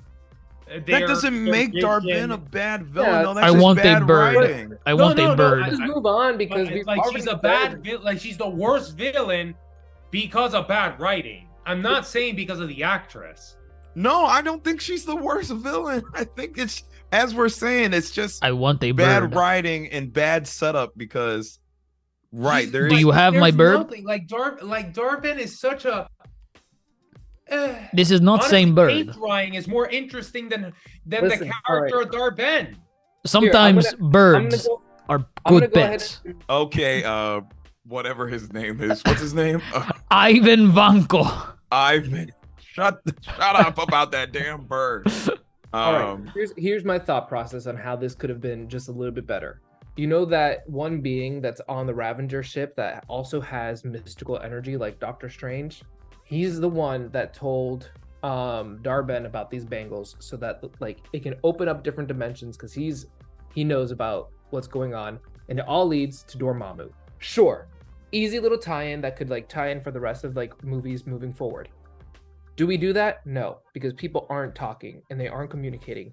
Also, they really, really rely heavily on the viewers to be like, okay, sure. Because if you just saw someone put on 2 bangles and then disintegrate, how are you gonna be like, I can do that? I can do Why that. would she equip those bangles? Why would Kamala put those on immediately? Right? She's like, oh my god, that was so traumatizing. Her powers can channel it. She I'm pretty doesn't sure- know that. I'm pretty sure that was She- explained in Miss She did say Marvel. that. It would. She was like, this comes from the same place that I am, so like I would be the one who can equip to wear It's. them. However, I do have to say there is I a still little- wouldn't put it on. I wouldn't put it on. I'm there's scared. a little flaw that like after the whole incident that happens in this final scene, she only has one. So I don't know Yeah, if- she gives the other to Carol. Oh, does she? Yeah, Carol's wearing the other one at the end of the movie. Carol. Oh. Right. Wow. I To didn't keep know them that. separate. To keep them separate. But why does she? But why does she have it they're both on? on Earth. Yeah, She they're has not it on together. her They're not arm. Together. She Yes, has- Carol was wearing the bangle. Why? Yes, she was. Go And if back. she was- Kamala if she was, is n- Then why be back on Earth? It's like putting all 5 Infinity Well, Stones. Carol goes back and forth all the time. The fact of the matter is, they're both not with Kamala. So just to be sure, you are going to die on this hill that Carol has Carol is equipped wearing with the the bangle. Carol is wearing the bangle. I Interesting. promise you. It's also Okay, like like this is I'm like gonna a pay, family pay heirloom. $20 to go back to the movies to see. Yeah, you do what you want. She's wearing the bangle. Either way, Problematic. I feel like that is a little problematic too because it's like this is like something from Kamala's like dimensional history and family line, and it's like, here, Carol, you can have the other one. I don't know. Twinsies. It's just a little weird. Twinsies. Oh, maybe it is for the twinsies moment, but all right. So Monica goes. She closes He closes it and knocks her out. Oh That took my a lot of God. strength. After they powered her up too. Because what? Oh, what? This is like a side thing. Maybe towards the end, Okay. I'll bring it up.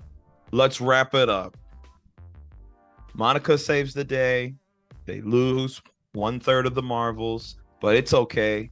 We'll have the Khan family move into Monica's house. No, in Because Louisiana. The move. no, No. What? No, what? that's Carol. Carol moved into that house. Oh yeah. You said Monica. Oh, sorry. No, the Khan family moves into Monica's house. Yeah. Monica's? That's Carol- Carol's. That's Carol- not Carol's Oh. house. That's not Monica's No, house. That's Monica and Maria Rambo's house. Yes, and Carol moves in there, not the Khan family. That wasn't the Khan family moving in there? No, they were helping her move in. Oh, They were. are you opening sure? her- yeah, they were opening her boxes and stuff, and she's like, "Oh, let me help you with this. This is a weird plate, but it looks sturdy." And like, I moving was stuff like, in. oh, the Khan family just. Moved New from to Jersey. Louisiana. That's what I said. I was like, they just said, Absolutely screw New not. Jersey. No, Fine. Okay, fine. Carol moved in. that's what What I'm is? saying. Like her coming back and like living on Earth, it's kind of weird.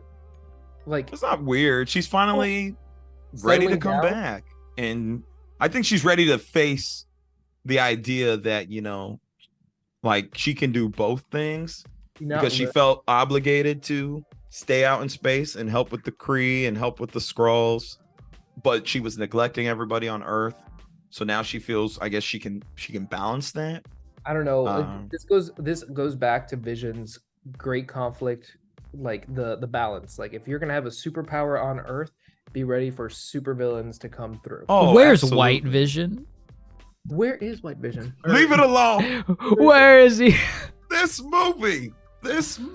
Yes. So does Carol say something? Maybe I missed this. Did Carol say something to inspire Kamala to go and find her own team? Did she say something? She said we may have had our differences, but by the end of the day, we are the Marvels. And then the credits start to roll. No. She didn't. I was about to believe that. You did. The fact that you took even 2 seconds to think about it is a problem with this movie. At the end, they were talking about Monica, and then they said like, "Oh, like we'll find her. Don't worry, we'll find her. Like we really made a good team, and our team is a little broken right now, but we'll find her." And then she's like, oh, maybe this is like a good start for us to like get another team. And then that's when Kamala was like, "I have an idea for another team." Okay. Because I was like, why is this here? But it's here, and I liked it. Trust me, you did. You did. Asked Fury about all this info because I'm like, how does Kamala Khan know about Kate Bishop? Yeah, she has the iPad. The iPad from yeah, the iPad. Yeah. Okay, that makes sense. And then it's so funny, she goes up and then she's like, "Did you know that Scott Lang has a daughter?" I missed that part. She said that to Kate Bishop? She did say that, yeah. Oh, okay. She did. She went and saw Kate Bishop, which was really cool. So now the Young Avengers. I've also noticed that with the Young Avengers, are we getting a Young Avengers? Or are we getting We're clearly getting a Young Avengers. Is it like a young female, like femme fatale type team? No, there's still guys out there.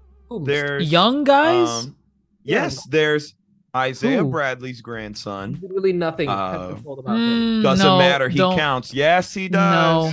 No. Yeah, go look it up. Knowledge from being in the comics, but he's not established. I understand. Not established. I understand what you're saying. Look at who we have. Look at who we have. I'm about to give you everybody. Don't give hypothetical characters. That's not a hypothetical. We have Miles Morales. We have Miles Morales because he was name dropped. He was name dropped in Homecoming. All right, who we have? Elijah Bradley. No, X. Yes. Next. No. Next. No. Next. Elijah Go. Bradley. Because but here's the thing: you're gonna disagree on what I have to Go say. to the next person. But wait. We also have the next Captain Falcon movie. So like Falcon Soldier Boy, yeah. No, he's the Falcon. He's not a Young Avenger. Oh, right. I know, but there's another movie coming out. Maybe he'll have a cameo. Sure. Okay. All right. Well, Go. actually, Brad, he's in the movie. You are your own worst enemy. I swear to God. Okay.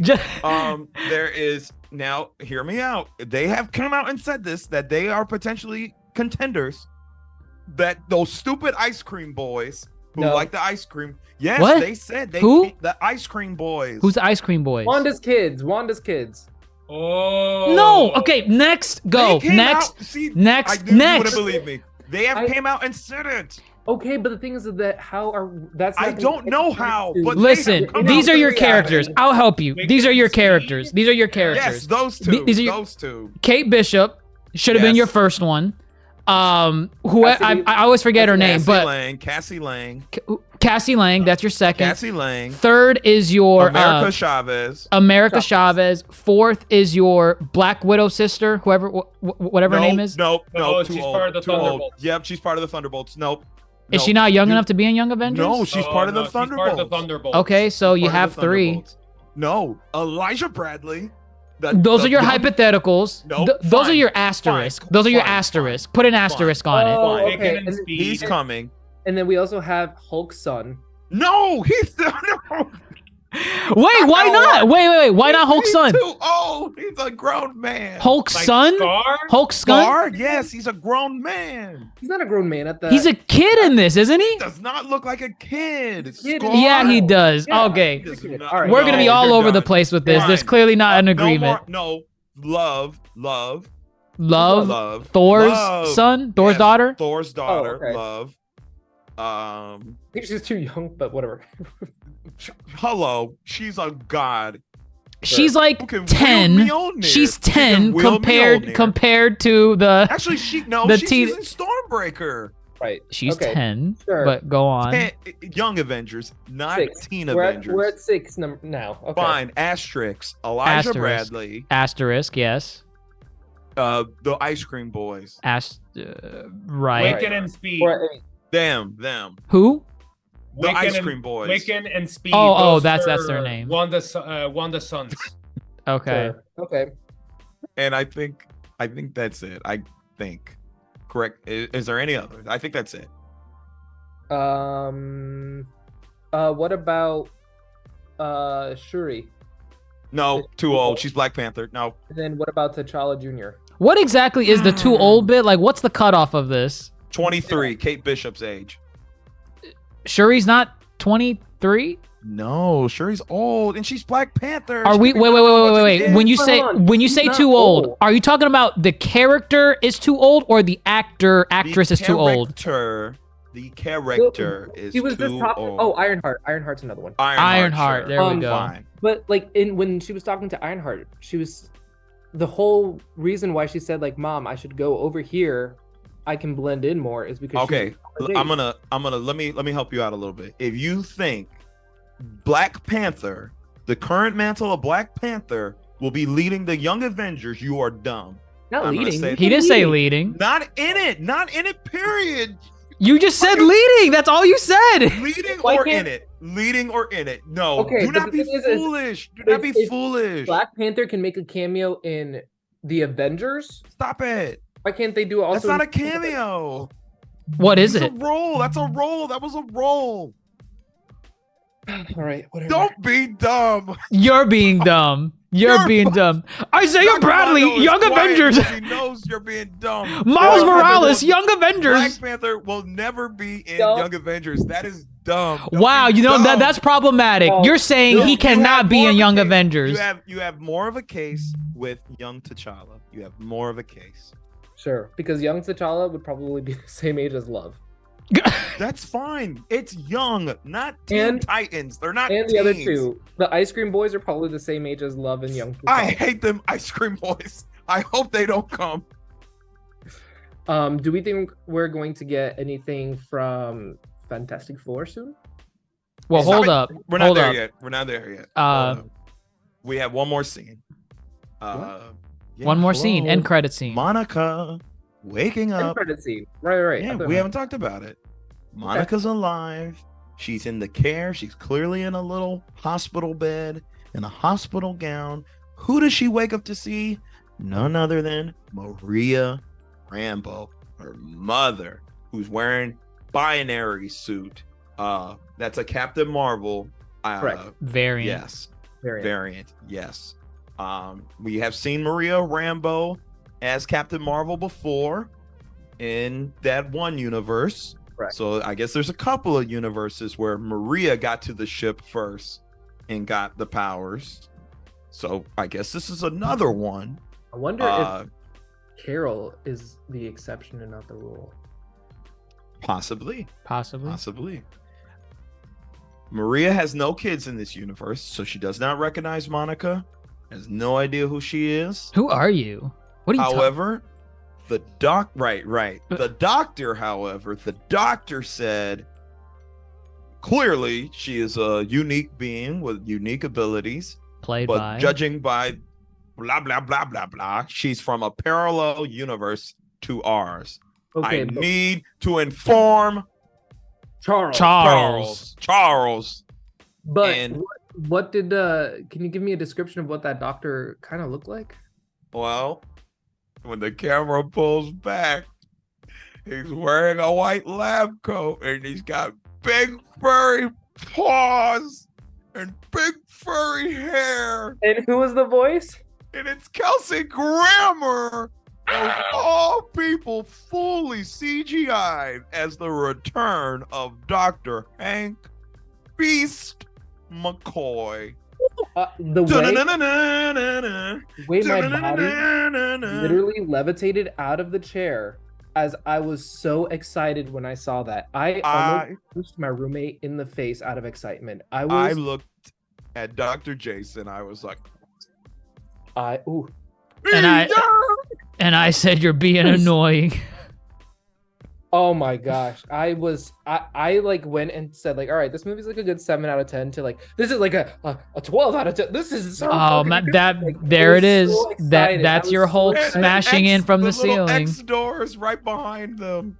And this finally also brings, from my assumption, the Shi'ar Empire, which is... Oh, you're doing too much. You're doing too much. You need to slow down. This clearly brings in the X-Men. Apocalypse. You need to slow down. No. Why can't you? Slow down on Isaiah Bradley. Slow down. Slow down. No. Slow down. Slow down. He's here. He's here. He's here. Bring it back. You're getting distracted. I am bringing it back. This Shi'ar Empire. This doesn't show. You're right. Anything. That's me going a little too far. You're right. But this is great because now we can see the direction that they're trying to go. At least we don't. Somewhat that in the fact that it's not like a new wave of younger X-Men that are going to be brought into this, but that they're going to be a little bit more fully realized team. And I'm we still don't know. Because that's Kelsey Grammer, who's now fully CGI, which means they can pick and choose at this point because they picked him to come back, which means they can pick and choose for whoever they want from here. Right. The film that will be telling is Deadpool 3. Yes. Deadpool 3 that will tell open us up the gates. That will not only see, it doesn't tell us much because we still don't know how the X-Men or Monica is going to come back to this reality. Deadpool 3 will be very telling. And I actually read that they said Deadpool 3 is going to be the one that changes a lot of things, which I feel that makes sense to do that in Deadpool 3. The power of the hierarchy will change. Oh my God. He goes back in time and he just destroys all of the Eternals. And that's why we've never heard of that. No. Deadpool's going to do something even better that he actually did in the comics. He's going to figure out he's a comic book character. He's going to kill the writers, and he's going to rewrite the Marvel universe and start it right back up. You know what? That's not a bad idea. That would be so funny saying like, well, our latest movies have been trash. So Deadpool comes in. If there's full acknowledgement of if there's full acknowledgement of Deadpool, like just realizing, these last couple films and outings have been lackluster, and then he Deadpool is the character that can do that. But the thing is with that is that Disney and Marvel have to be very self-aware that they've been lacking, and they have to give Ryan Reynolds the go-ahead to say, Ryan, we get it. You can do it. You can make fun of us. Everything you've done until now. They've hinted at something similar to that with She-Hulk going in and talking. Yeah, but She-Hulk they did it wrong. It's like Deadpool. Deadpool is the character that you can do all this shit. Ryan Reynolds like dark level and comical level of literally like killing all the. And the thing is that Deadpool is a big comic book nerd. So if he is somewhat the glue that's going to bring Marvel back together, and let's say he makes a cameo like Stan Lee does in all the movies moving forward, 10 out of 10. Let's do it. I'm going to say this. The direction is still not clear. This gave us a taste of what we've been wanting. It is still very unclear to where things move from here. However, all eyes are on Deadpool. I believe that's the next Marvel project that comes out. Marvel movie that's coming out in 2024 because of like delays and all that. I think the only one that's coming out in 2024 is Deadpool. And to be honest, Marvel, yeah. Be honest, Deadpool could be very much delayed still because they didn't finish filming yet, and I'd rather it be delayed than have a rush post-production. Right. So. And you know what? That's going to be good for Marvel because everyone's saying like the superhero fatigue. Yeah. And that a lot of projects are coming in, all that kind of crap. And I think it's good to have less projects because right now, like the projects that are coming are Echo. Yeah. which is now Right. Okay. Ironheart? So Echo is no. Ironheart's been, I think, indefinitely delayed. Right Armor now. Wars too. So Daredevil. Indefinitely delayed. Armor Wars as well. But not to worry, because next year Echo and we will Daredevil, I think. we will get Madam Web and Craven. So That we'll be is from Sony. we'll And be it doesn't satiated. count. That doesn't even It count. doesn't we'll count. be and we get Venom 3.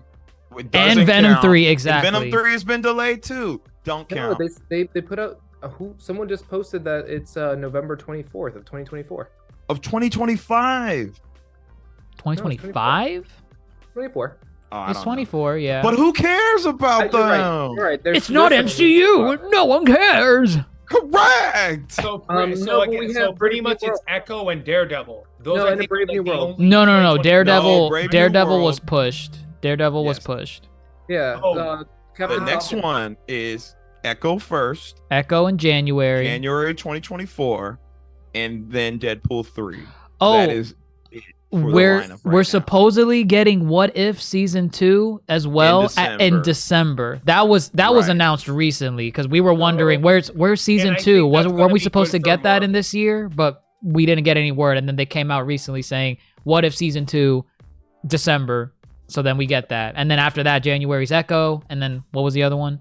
New World De- Order. Deadpool. New That's World it. Order was pushed again. New World Yeah. Order was pushed to 2025. Yeah, actually, they're going through significant reshoots of new. It's not called New World Order anymore. It's called Brave, New World.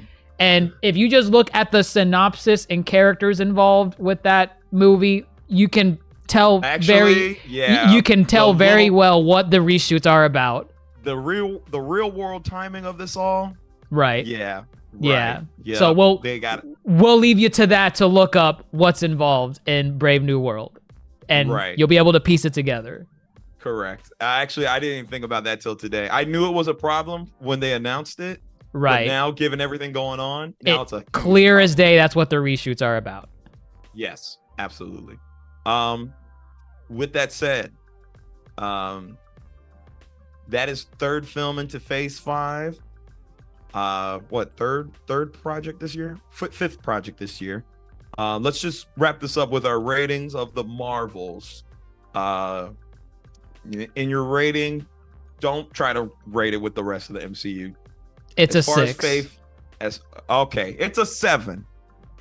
It's 5.5. yeah, I respect it. What was that, Dars? What was yours? No, I just said damn. I thought you said a number. For me, 7.8, closer to an 8, just because Sure. I had so much fun. It's okay. That's okay. That's Um, okay. All right. 5 projects this year, including Secret Invasion, Loki, Quantumania, Guardians, and this. Guardians. 5 projects. Where does the Marvels fall? In relation to projects or movies. The 5 phase, The phase 5 five. I would say projects. That third. third. Third, because like for it's- me, it's first. For me, it's for Guardians is first. Loki is second. The Marvels is third. Quantumania, Quantumania is 4. then Secret And Secret Invasion 5. I think Okay. that's mine too. I would swap Loki and Marvel from. I'm gonna swap Loki and Marvel as well. As Yeah. in, you No, put like Marvels Loki. above Loki. Yes. I had more Interesting. fun in the Marvels than I did with any bit of Loki. Interesting. Well, I Loki was love fun. the intrigue of Loki. I have my ranking of those shows does not negate my problems with them because I have problems with Loki. Yeah. A lot That's of fine. problems. That's fair.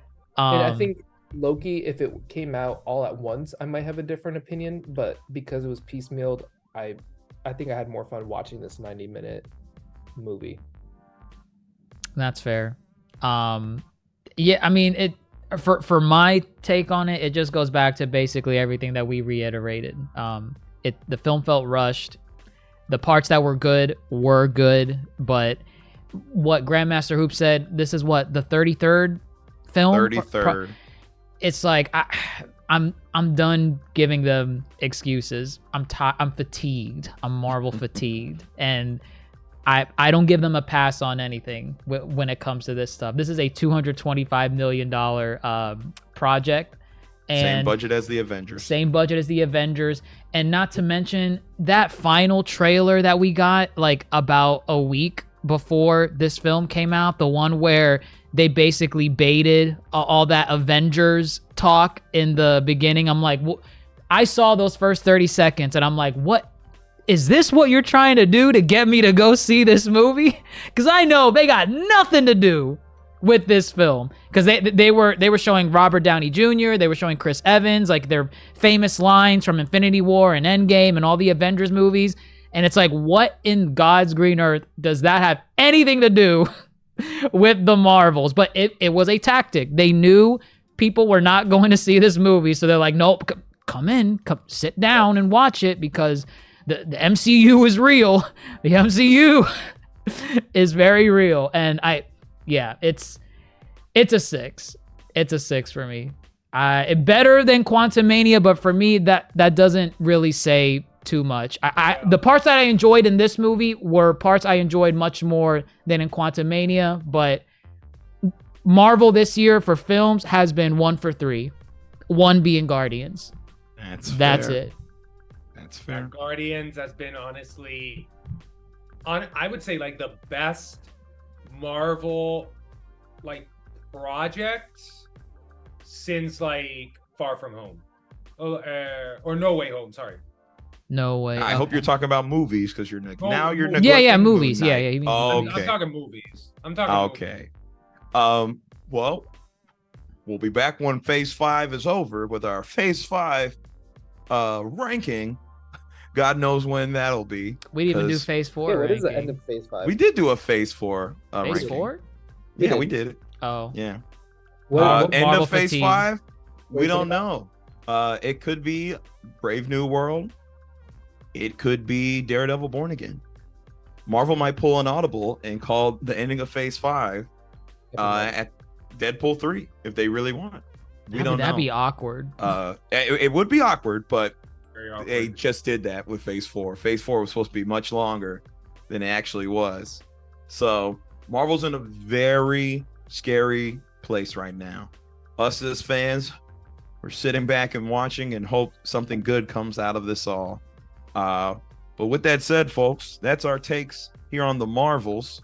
We've talked a lot about the MCU as a whole. Go check out some of our other pods on the MCU. You have our Phase 4 breakdown. Dr. Mondo says Guardians 3 is the best thing since No Way Home. We have pods on both those films. Go check them out. Go check out all our other Marvel entries. But that's it from us here at the Yonko table, folks. Go watch the Marvels if you want to formulate your own opinion. Don't take our word. Go find out for yourself. With that said, thank you for listening on all your various podcast stations, Spotify, Apple Podcasts, Google Podcasts, wherever you listen to us. Thank you. Of course, social media, Facebook, Twitter, Instagram, YouTube. Again, thank you for giving us your support. Go check out Dr. Jace as he plays, or actually he's done with Marvel Spider-Man 2 on PS5. You can go watch his little run through of those. His lives are done, but go check them out over there. And then, of course, Darce and Dr. Mondo got things going on too. Go check them out somewhere. But yeah, that is it from us here at the Marvels. How shall we wrap this up, folks? Higher, further, faster. You better go all in, Dr. Mondo. Do it. Sing it. Take it away. As the moon lost her memory. Intergalactic, intergalactic.